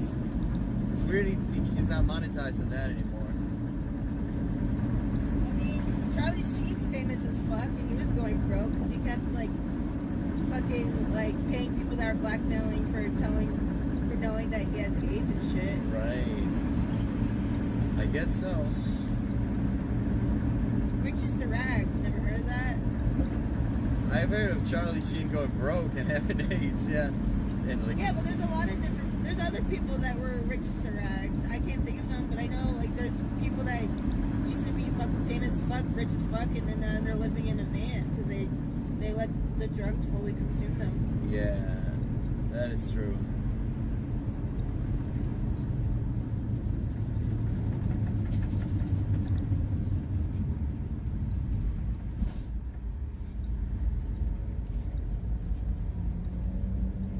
Mike Tyson works with Alki Davis now.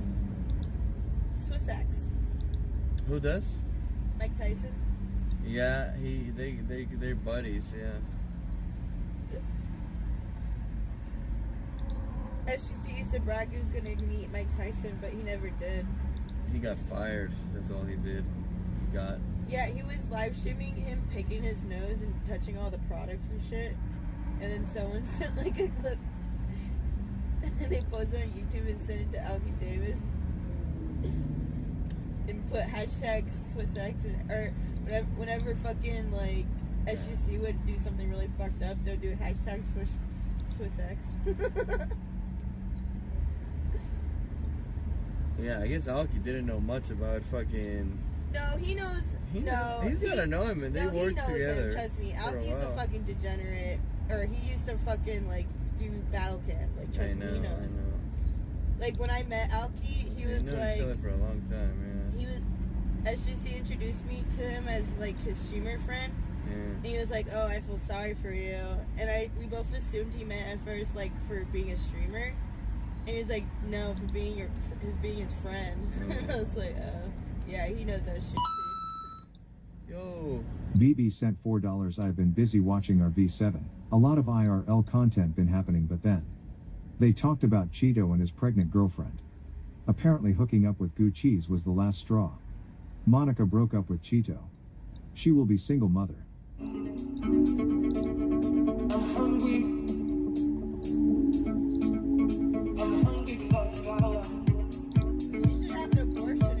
Yeah, why should she have a kid? I don't get it.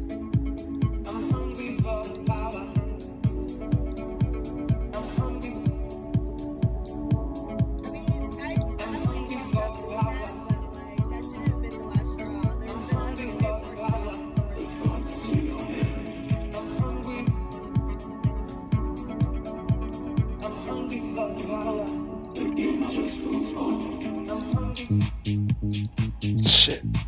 Fuck.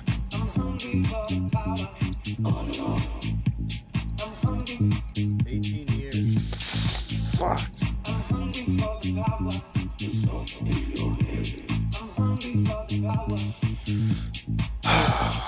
We lost. Let it load. We got 10. Top 10. It's pretty good. Hungry for the dollar.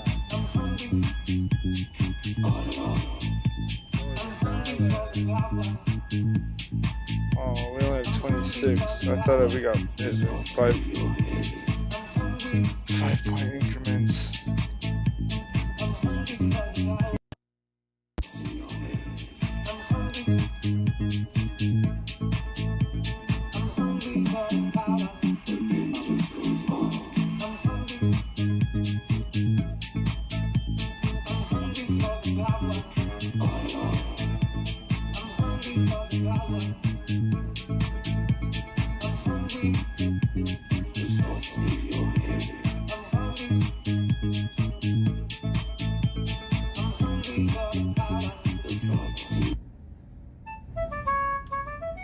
Jasmine James with the tang. Dang.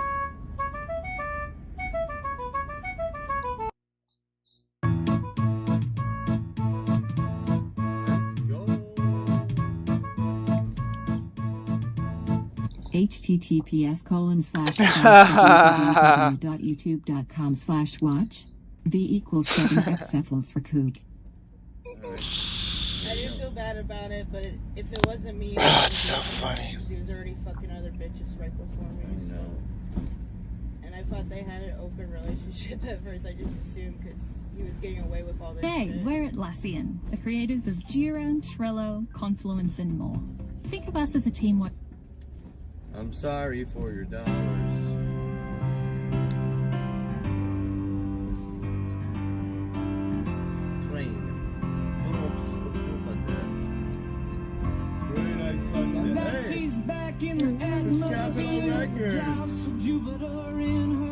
Man, the history in that building. Such a fucking icon of music. Is it the original one?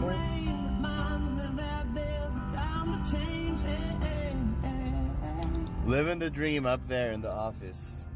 So many bags of cocaine been snorted up there. Yep. So many prostitutes been raw dogged. So many bangers have been recorded. Dead.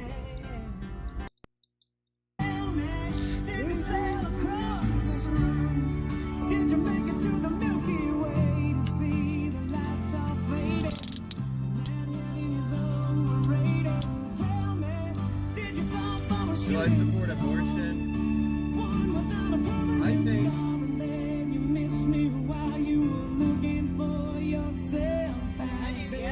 Yeah, of course I do. No, I don't. I don't think it's a baby right now. It's an embryo.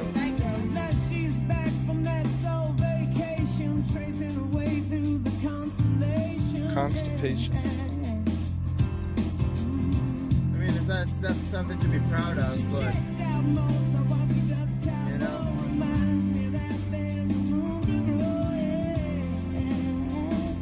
How do you say it in English? To choose the minor and minor.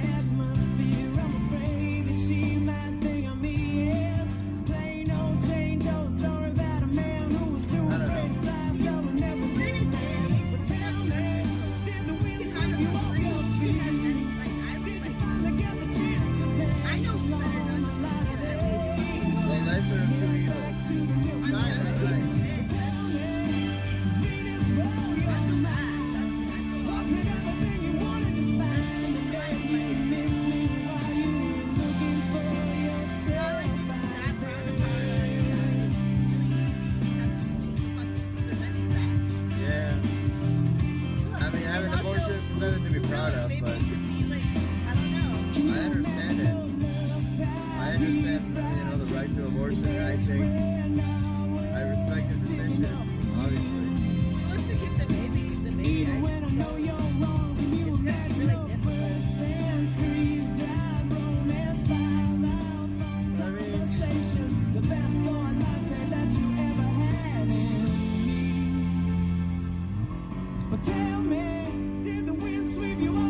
I'm grateful I was not aborted, I'll tell you that much. What? Me either.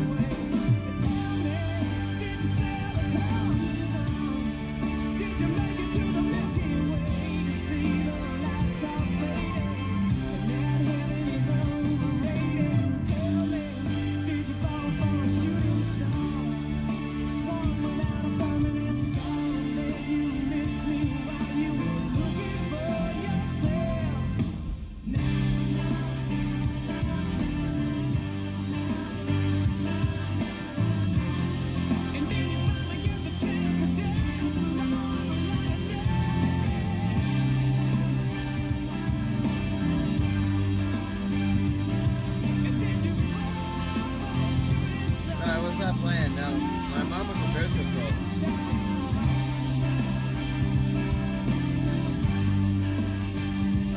That shit sometimes don't work though.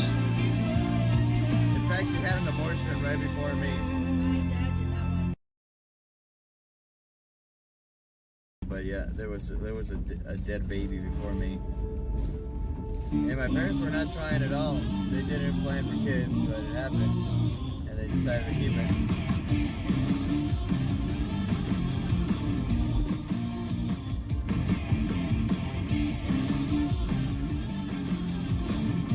I didn't do as well this time. It was meant to be, sailors. I only got 37. I can't hear you, bro. The fingers are close. You can hear me now, bitches. Here we are. Got him. Find a nice place to park. I mean, I could park in this stupid parking lot here, but there's not much going on. Imagine Cappy with a brother, LeMayo. I have a brother, bro. He has a younger brother. I do. He's my age. I sent him $400 for his birthday yesterday. And I'm sure he's very happy about that. He's gonna buy... He spends all his money in fucking Nintendo Switch games and shit like that. He's playing Elden Ring now.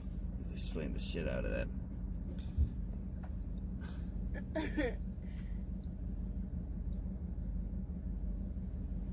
I take care of my baby, bro. Honestly, I think my mom did drink a bunch when she had me in her belly. That's probably why my eyes are so far apart. Is my brother tall? He's about an inch taller than I am. Half an inch taller than I am. We're pretty much the same height. He showed me a picture of his brother. Elden Ring is based. You'd like it. Yeah, man, I would love to play it, but I ain't got no time to play no Elden Ring right now. Let my bro play that shit. I'm busy fucking... Yeah, this is gonna be Jules' baby in 28 years. I wish I got donos playing. I wish I got donos playing video games like fucking Twitch streamers. I'd be bowling right now. My mom was more of a pill popper though, I think. Maybe like Xanax or something, I don't know. Your mom. She's not anymore. She just has a lot of anxiety. Bring my brother over for content. He's thought about being a streamer, but honestly, I kind of discouraged him. I mean, I not really. I actually encouraged him a little bit. I was like, dude, if you ever, really want to make some money. But he's like, yeah, but I don't know. We did really bad. Play games and all that, I told him I can hook you up with some viewers. If you really want to, I'll hook you up with some viewers.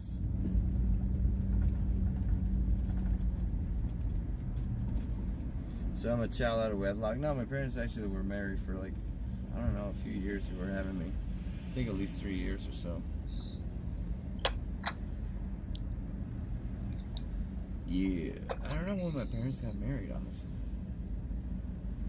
Feel goose syndrome. Maybe so my dad could stay in Spain.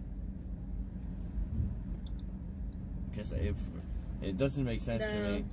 Like, I'm an only child. My parents are not the type to get married at all. My mom is pretty much atheist. My dad is kind of like spiritual and shit, but he's not, Alright, where the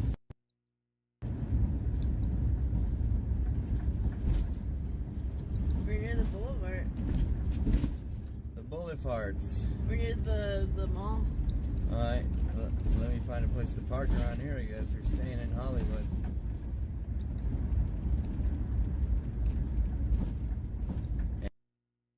Fucking anchor, baby.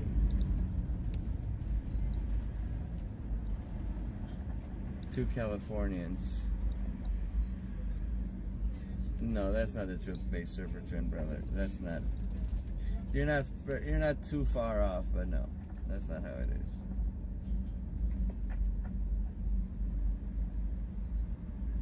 I think, but I don't know. Fuck.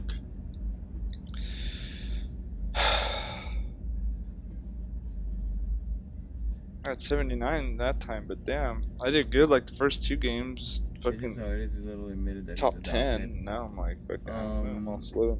As far as I know, he's only been adopted by his dad, but I don't know. I thought his yeah, he doesn't really look like his brothers or sisters at all. Yeah. He might be fully adopted. I thought he's like, his mom is biological, but his dad is adoptive. Who? Chicken. Oh yeah, no, his mom is biological, and that's his dad that adopted him. Yep. His dad's white. No, he's not. Well, yes, he is. He's not. I mean, technically he is, but he's very dark skinned. No, I'm talking about his biological dad. Oh yeah, his biological dad is white as fuck. I could imagine, because his mom is Mexican as fuck. His mom's beautiful and super cool. Yeah, she was cool when I met her. I met her. And his dad, adopted dad. We got along really well. I love his dad too. Yeah, I got along really well with his dad. He's like a funny guy. He's really into music, writing music. No, they're awesome. Yeah, I know. What the fuck happened with Chicken Andy?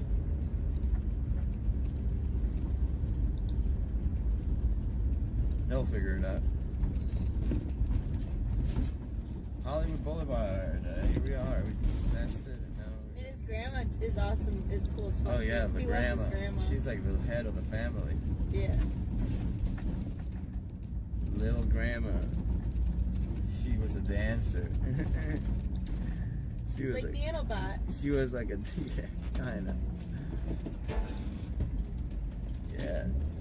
She's got a knack for fucking entertainment, that's for sure, grandma. She's always singing and dancing, and she loves Chicken Snad because he's a musician. Alright. Am I supposed to go through this shit? I don't think you. Oh wait, yeah, I guess you can.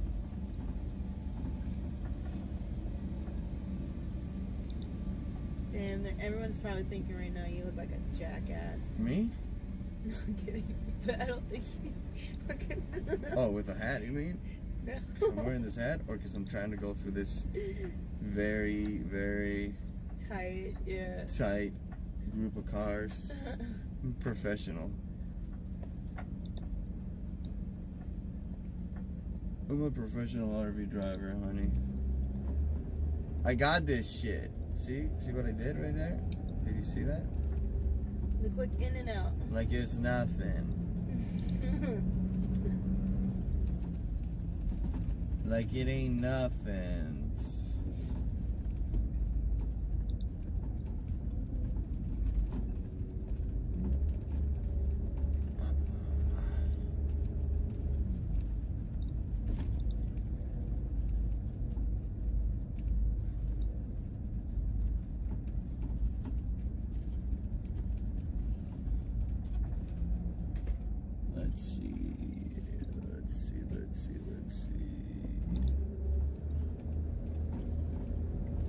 Is Shoe Nice in the chat? Oh, Shoe Nice is probably drunk streaming right now.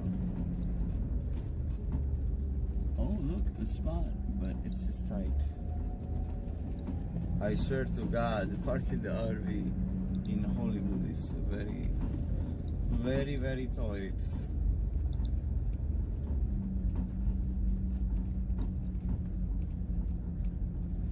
Shoe Nice says he's sober.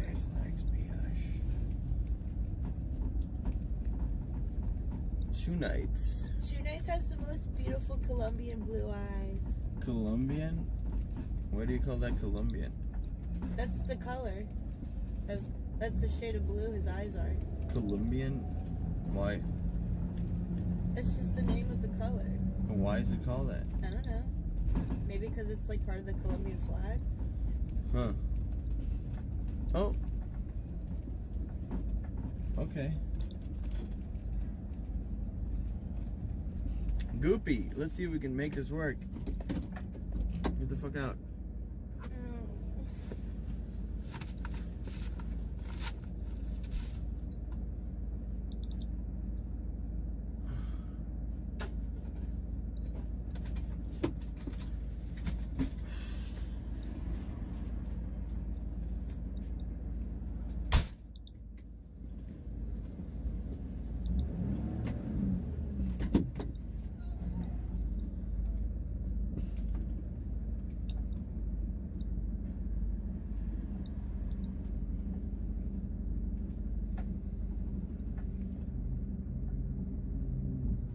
No chance. I'm too close.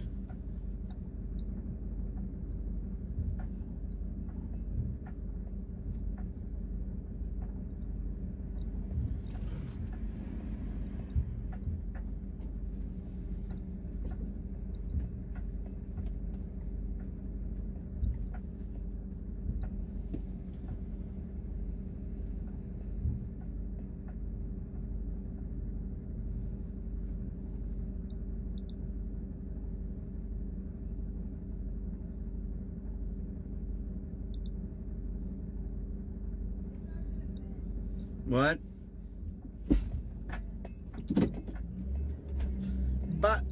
Bye, Jessica. Why? Goodbye. Goodbye. Are you serious right now? Stop. Stop. I'm just gonna park it right here. Stop. You're making the guy in the apartment mad. Did I hit the other car? Guy yelling at you. There was a gay guy? Yeah, he was watching you. He was helping me help you. He said they're really bad about tickets here. Oh, look, it's one of those machines. Yep. Door got open.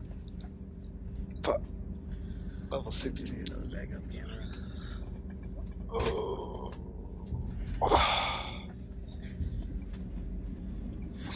Let's see these meters. When do they stop working? I'm surprised they have one of those Uber machines around here. Uber machines? Uber Eats.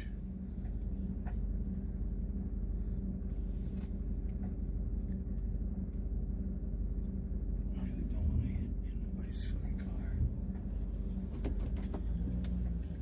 Let me check here.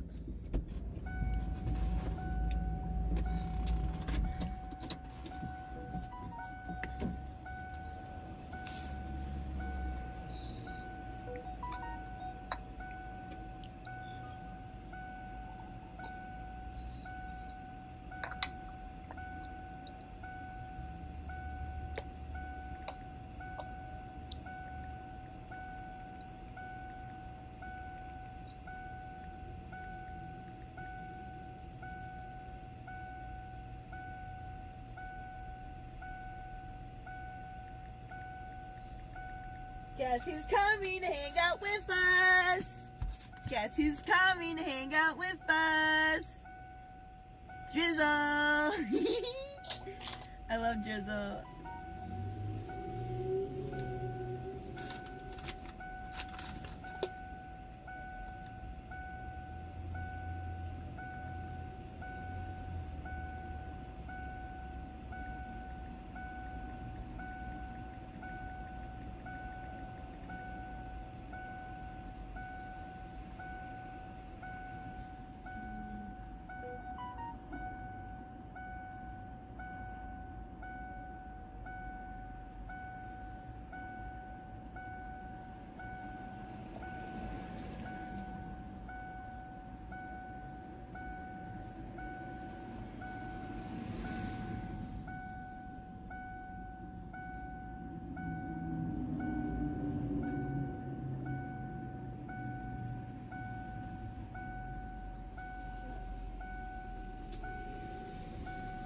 So what time it is again?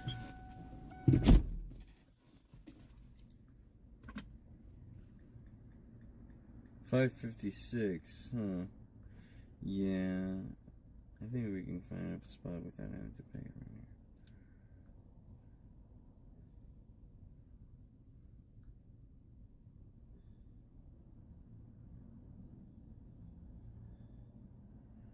No te metas con mi cucú, no te pongas en el cucú.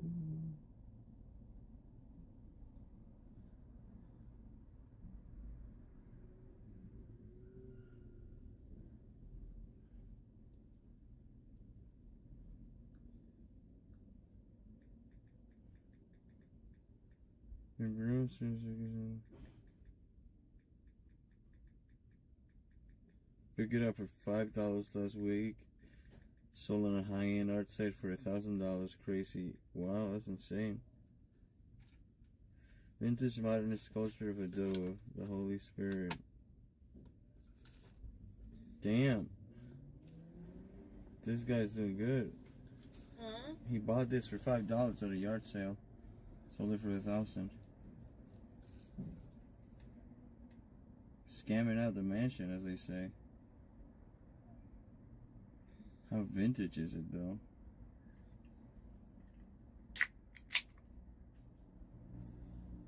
Canadian $1,000, but still.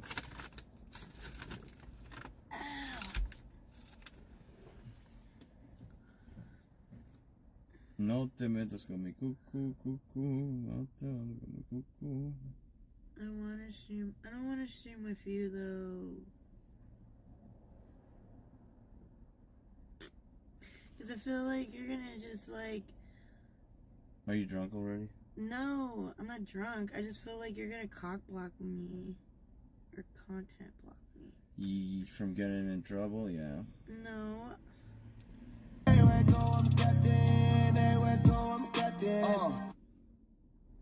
https://www.youtube.com/watch v equals s6sma_d_nc. Thank you so much, Jasmine. Let's play it. Why don't you hit up this Jasmine James? I mean, this extra drizzle person. Yeah, I am. You did already? Yeah, I already told the chat. Are he or she coming over? He, yes. But they... So pretty here. They're coming. They're about to leave soon. They? He...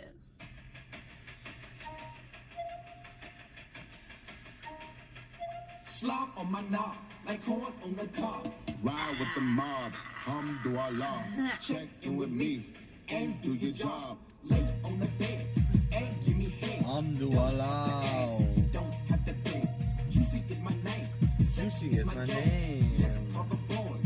Let's run a train. Bird is the name. Pinball chain. Torn up for the watch. James, Yamagini James, nice.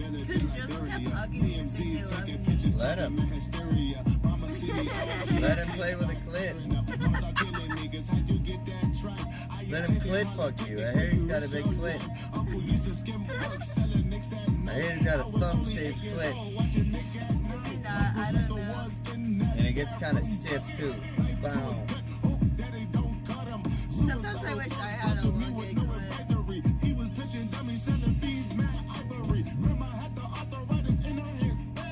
Maybe not. Maybe, I don't know. I was just getting those vibes when I met him in Slop on my knob, like corn to Voila. Ride with the mob, alhamdulillah. What is alhamdulillah? Check in with me and do your job. Am I missing something? Alhamdulillah. Is that like a word that I don't understand? Do a lot. Does a lot. Damn. Is he like Muslim? I was playing a game, I didn't realize. Is he being Muslim? That shit was funny. Get a job. Suck on the couch. Oh, Sean Face is in the chat. Oh yeah, Sean Face loves me and I love him too. We love each other. We both hum to Allah. That guy's a bad influence. He told me to throw beer at you and slap you. Oh, I know, right? But I didn't do it. Why was Cappy kicked off IP2 online? Because I put RV7 in my title, I think, a couple months ago. And you know, I guess Chicken Andy owns fucking IP2. Always that win. I don't know. They decided to take me out.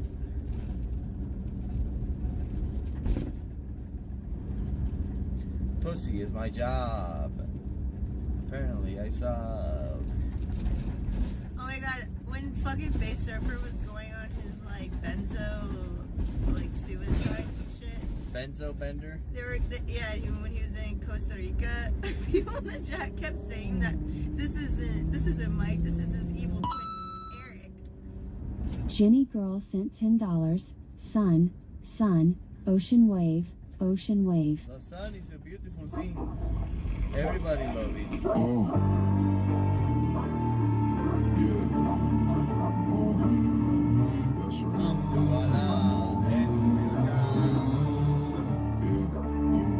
I was raised by the wolves. I was raised by the wolves. I was raised by the wolves. Ain't playing fool. Run through the night, playing with your life. Going against the pack, that's risking your life.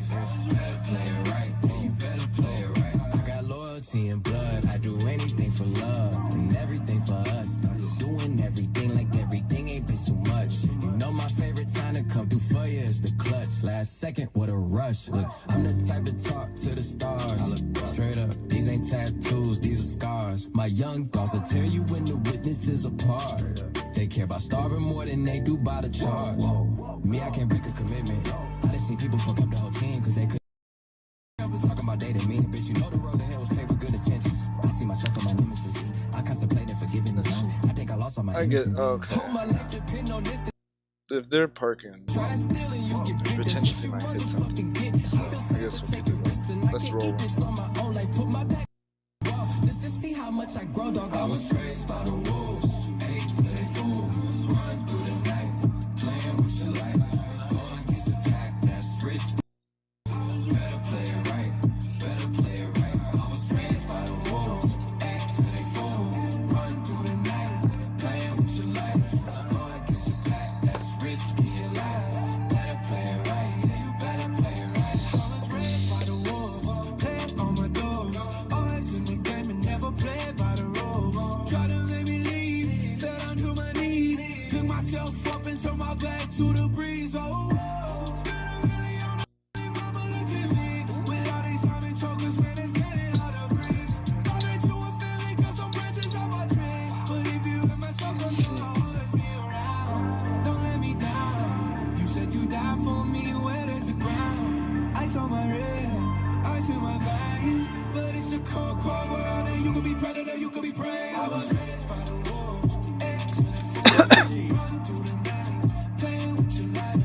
Go against the pack, that's risky. I can't see what these on, dude. I don't know how they do that shit.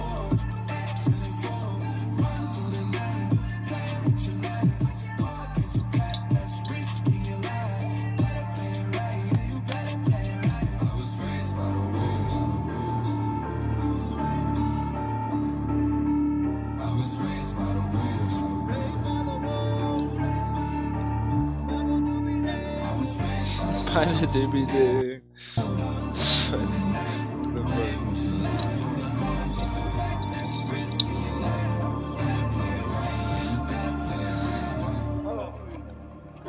How did I kill 2 chickens? Goopy.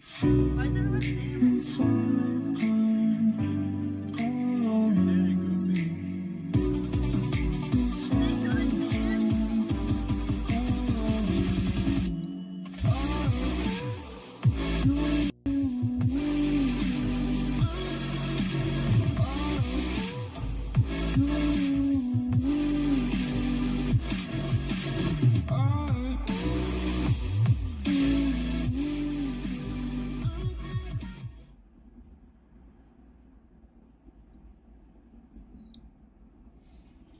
They didn't kill them, did they actually?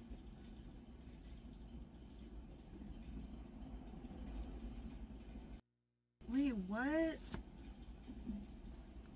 No way. I don't even want to look.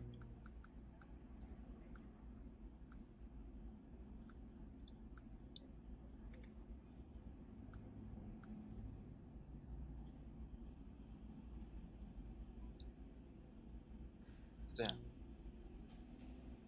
My bad. You guys can't even see it. It smells so good.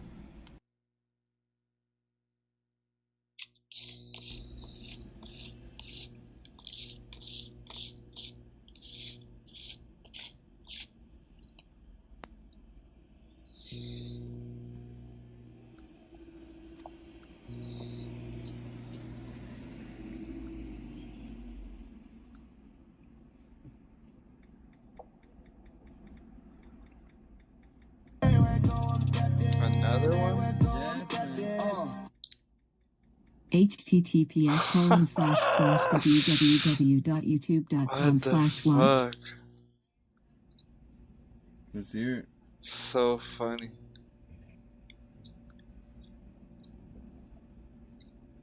Mentally ill donators.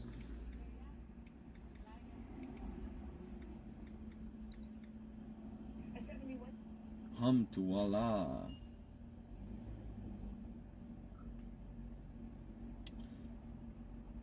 What I told you to the poor chickens? I mean, I eat chickens all day, so I don't know. Wait, you're telling me I can teach myself guitar with this app? Yeah, No, I can't. Can it teach me to play chords? Yes. Can it teach me how to read tabs? Yeah. Will it listen to what I play and correct me if I'm wrong? Yes. Will it listen to all my problems and give me free psychological advice? No, because it's a guitar learning app, not a certified therapist. Can it grant me 3 wishes? It's an app, not a genie. Will I learn to play all of my all-time favorite songs? Yes. What if my favorite song is this? Then no. Will it grant me infinite wishes? Again, it's not a magic lamp situation, it's a guitar learning So app. is that a yes? It's a no. Yeah, but can it teach me to play chords? Oh my god. Download Simply Guitar and start teaching. Nice and funny.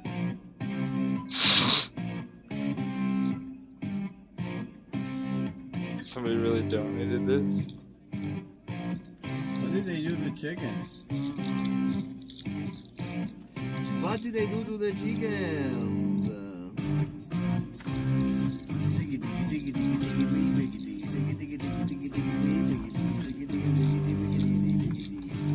I felt it. Something punctured right now.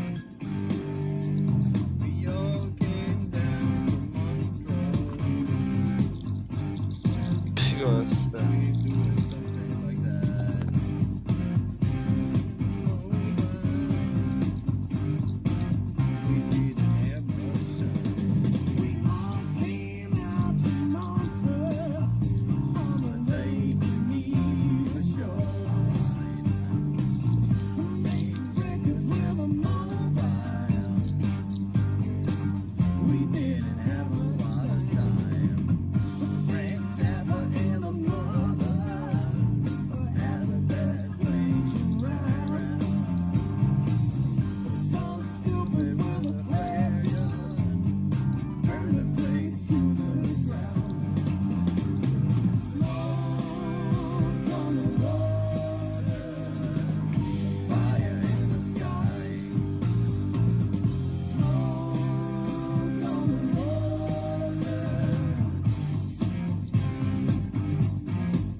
Shit, I gotta play the whole thing, I forgot.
chilling. How long have we been on for? Alright, 2 hours and 19 minutes. Not bad. Thought it would have been longer.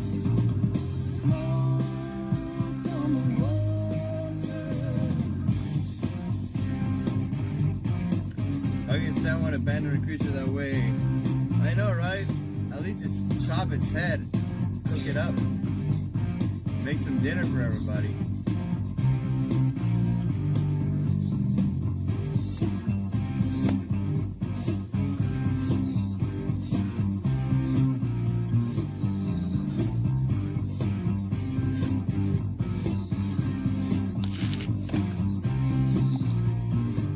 Shut up, Captain. It's a chicken! Yeah. They're meant to be eaten. What are you talking about? You can What do you easily mean not funny? cook it up. Yeah, but that was fucked up the way they were treating them. It's like they're Tysons. They're what? The way that they were treating those chickens, it was like Tysons. They had Tysons? Yeah, like sleeping in their own shit. What is Tysons? Like Tyson's Chicken, like a big fucking like What- corporation that fucking. There is definitely a just community abuses for the animals, everyone on like they're LinkedIn. fucking, There's like, just somebody. little animals and they have no fucking. What the fuck? This is Or funny. fucking like. Fucking, ability to film fucking. motion shit. Chickens are like dogs? Wait a second. No, they're like free range. I'm They're confused the here. opposite of free range. Don't we eat chickens? Put a 1 in the chat if you eat chickens. Like, I'm not saying that they're like dogs. I'm saying they were being like. I know you were treated not. like Nicole just said they're like dogs. I'm like, wait a second, what? I thought we eat them. I thought that's what we do with them. We kill them. We murder those fucking chickens and fucking get their I meats. couldn't. I don't think I could. Sure you I don't could. think I could murder them. I'll eat other people's chickens, but I guess I'm just a big hypocrite.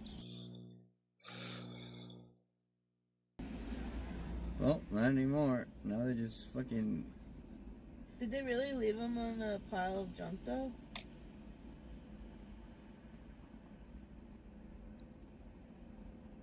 I don't know. I don't know what they did with them. JJ used to own chickens as like around, like his family had chickens. Oh. That's why he knew how to hypnotize them and shit. Huh. He did, huh? They were like, those chickens were like straight, like fucking freezing in front of him. Frozen. Here's the thing.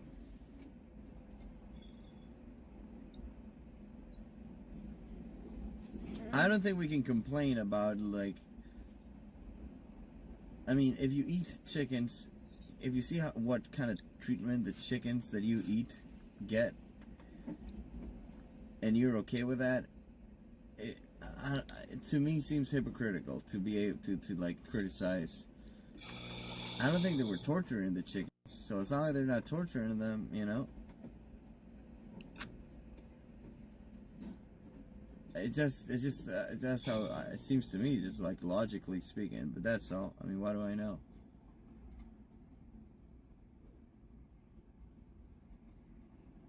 If you're vegan, you don't eat, like, you know, farm meats, then sure. I mean, definitely, that's pretty inhumane. It is pretty inhumane to just abandon a fucking like that, but I mean, we literally My eat thing them. is though, if they're just gonna abandon them I in think a eating them is junkyard like worse. that, they should might as well just like end its life right there. What? Just like do it. Just do it. Just like. What's wrong with the break its neck. junkyard? There's so many junk they can eat. Fucking chickens love trash, dude. There's so many fucking food they can fucking get in there. Facts.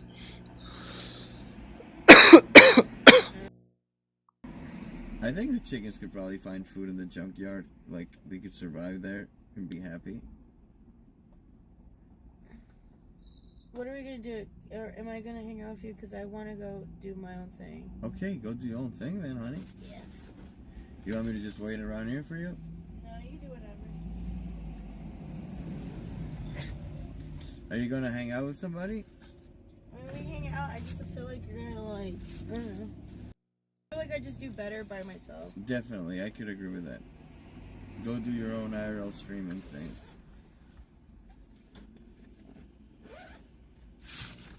I need to get food and shit.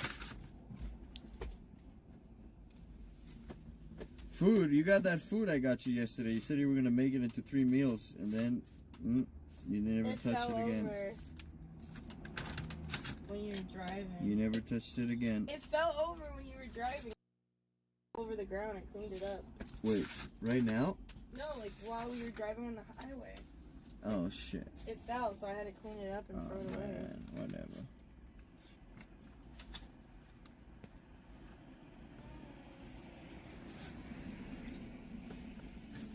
People thought I was pretending to read a book. What the fuck? It's because they never seen you read a book.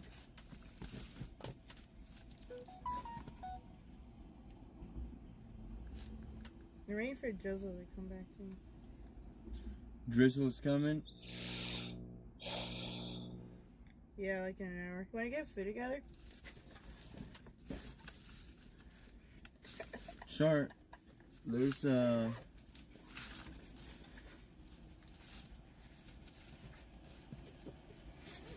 one is close. There's a Burger King right around the corner, I think. Oh, yeah. Tempe Civic. You gotta be there? No, right? Huh? You don't have to be presential, do you? What? You don't want to be there, like in presence, do you? At Tempe? Yeah. No, I don't need to. Okay. That's why I need to get my my packet notarized, so I don't have to be there. Okay.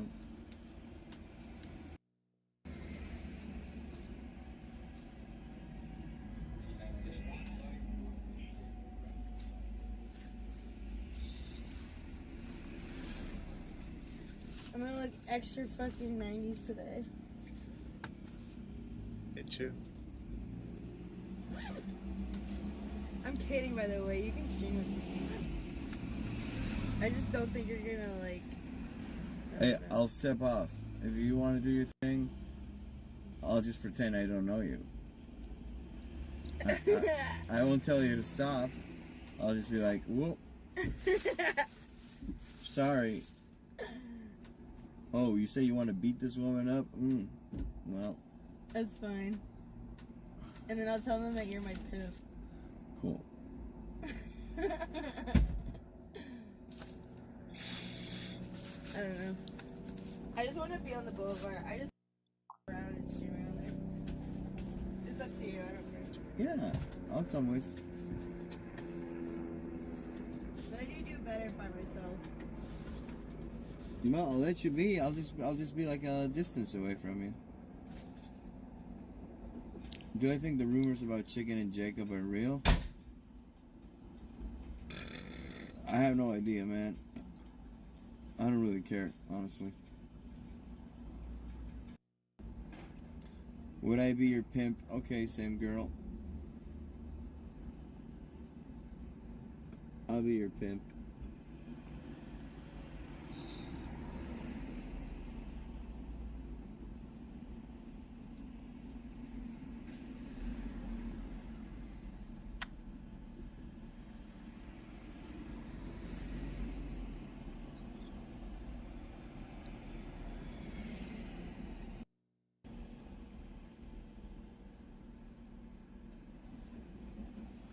I gotta get on my shit.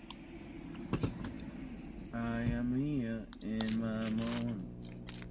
What do you prefer? Cappy, Jacob, or chicken? Oh, yeah, that's a question for me. Jacob or chicken? Oh, I think it's better looking. You're asking me? No comment? I'm not gonna reply to that.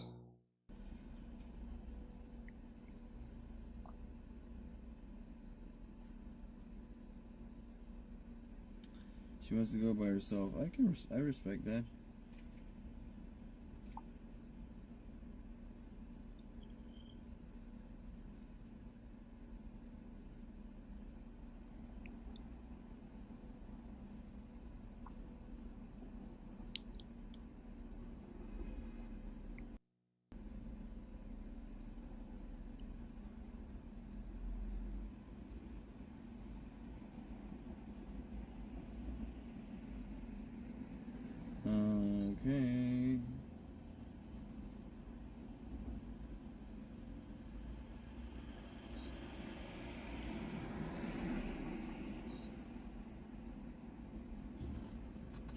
You don't want me to cock content, that's why. I know. I'm okay with that. I respect that. I'm fine with it. I'm outside with it.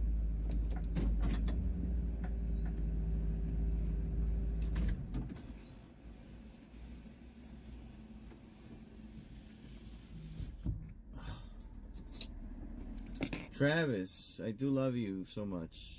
I feel like we're connected in a very romantic way. You and me, Travis. What else should I talk about with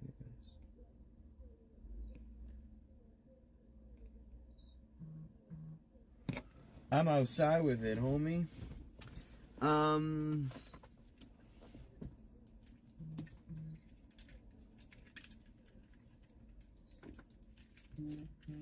I guess I'll go take a piss. Boring? How can anybody think what I do is boring? Fuck. It is baffling that people are not just glued to their screens, just watching all day. My life. Just my life all day.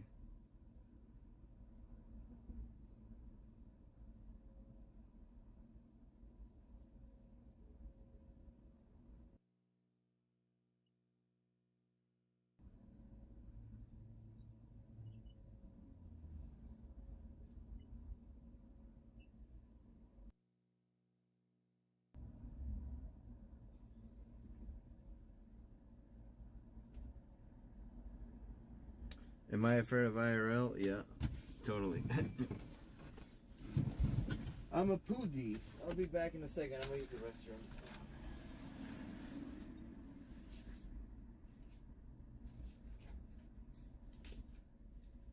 Why is this hole open, for fuck's sake? See? Then Gucci's fucking closes his fucking nostrils and shit.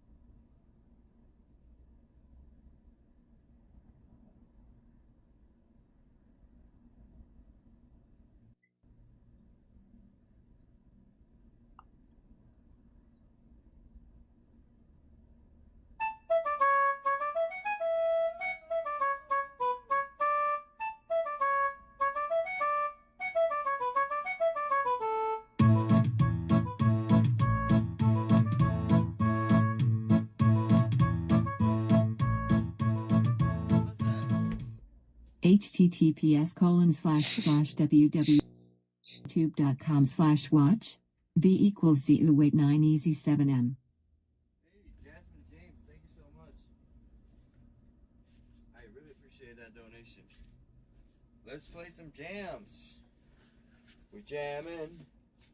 I wanna with you. We're jamming. And I hope you like jamming too. Let me lock my windows. Real good. Do dee dee ding. Push it real good. See what you got. Thank you for tipping me. I don't deserve any of your guys' charities, but we love you, Lady Google. I think Gucci's gonna go live. She's the show tonight.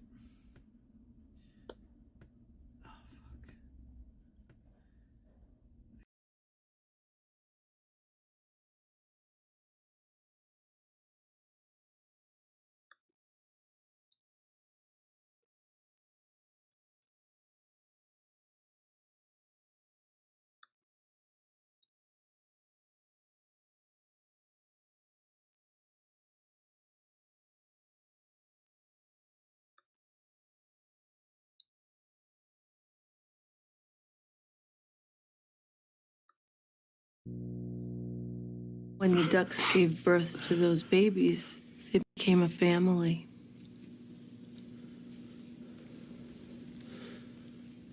You're right.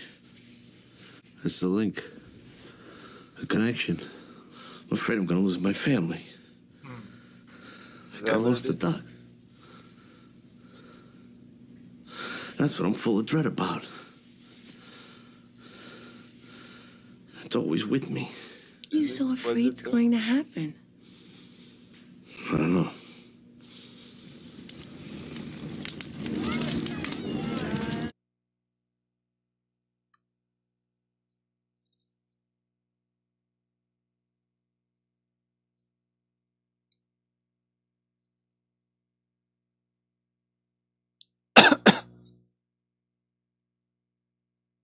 What the fuck? Why would that pop up?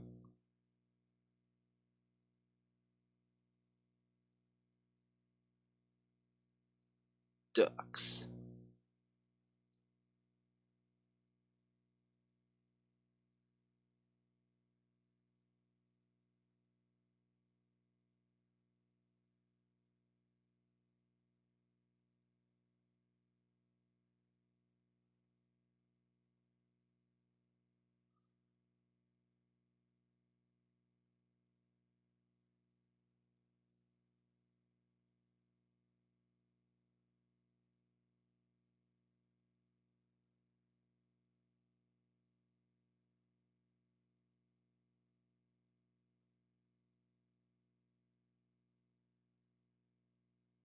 I thought there would have been more. I thought there would have been more videos on it.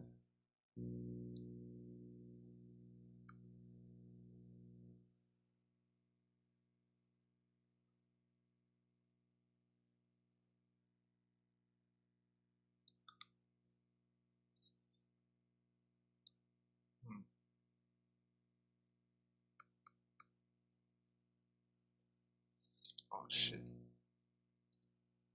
Are these people even around anymore?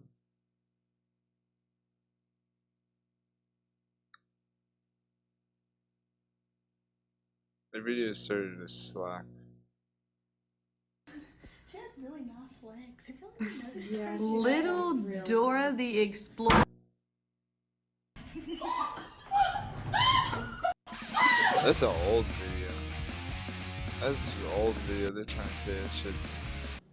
Jaden has $1 bill, 1 quarter, and 2 pennies. How much money does he have? Jaden broke. Alright, this is a try not to laugh.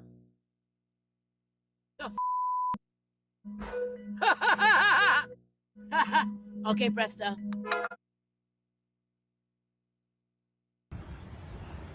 Oh dear. Oh dear. He didn't want to do that. So you get your van washed. I don't think roof's clean. Oh dear. Oh dear, dear.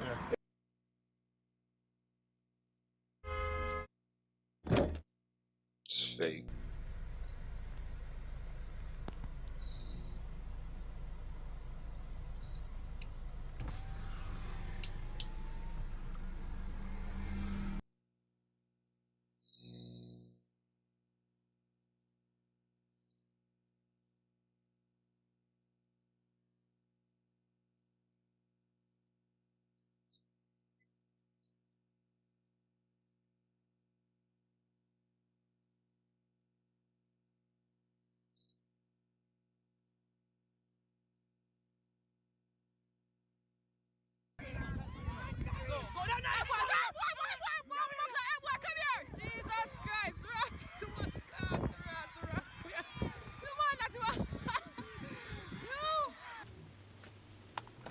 I hooked that thing back up. Hook what back up? The doorbell. You doorbell.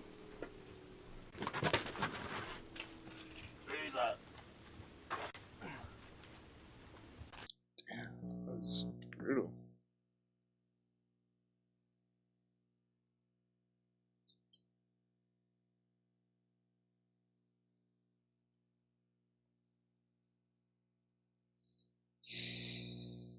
So I'm just leaving, and some guy's stealing from the donation box. Oh, he just fell in.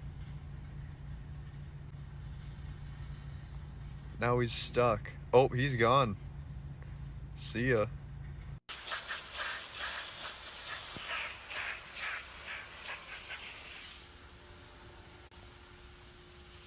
Oh no, it's wet. It's wet.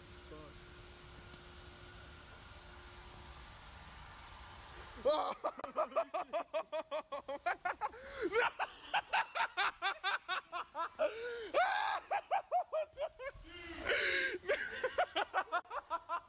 Down the front at the bottom. That marking to the bottom. Right there. Oh Lord. Marcus, hold the damn thing, boy.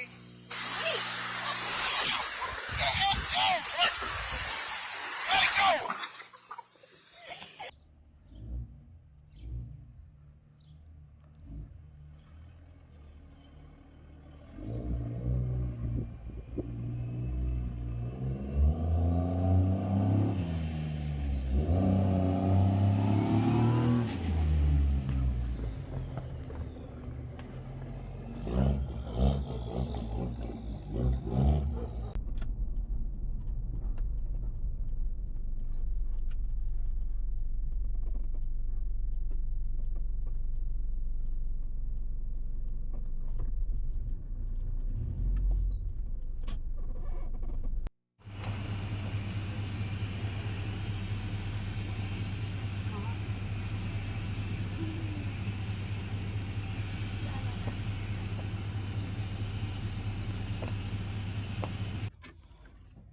Let's see what happens. Back up real quick, son. Back up, back up, back up, back up. Hey, no, back up, back up, back up, back up, back up. All right, calm down. There it is. God damn it, Chug. Are you kidding me, bro? You're too old for this.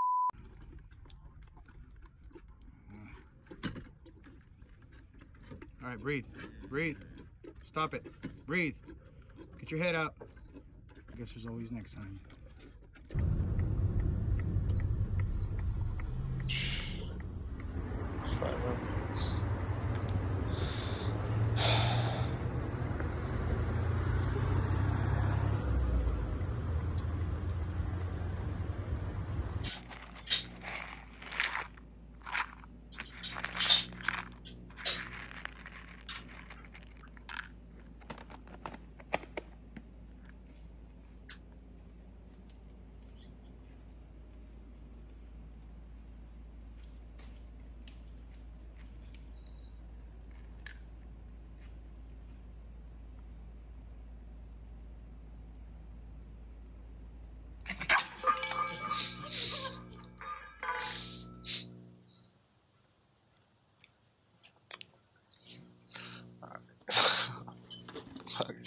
Fuck this.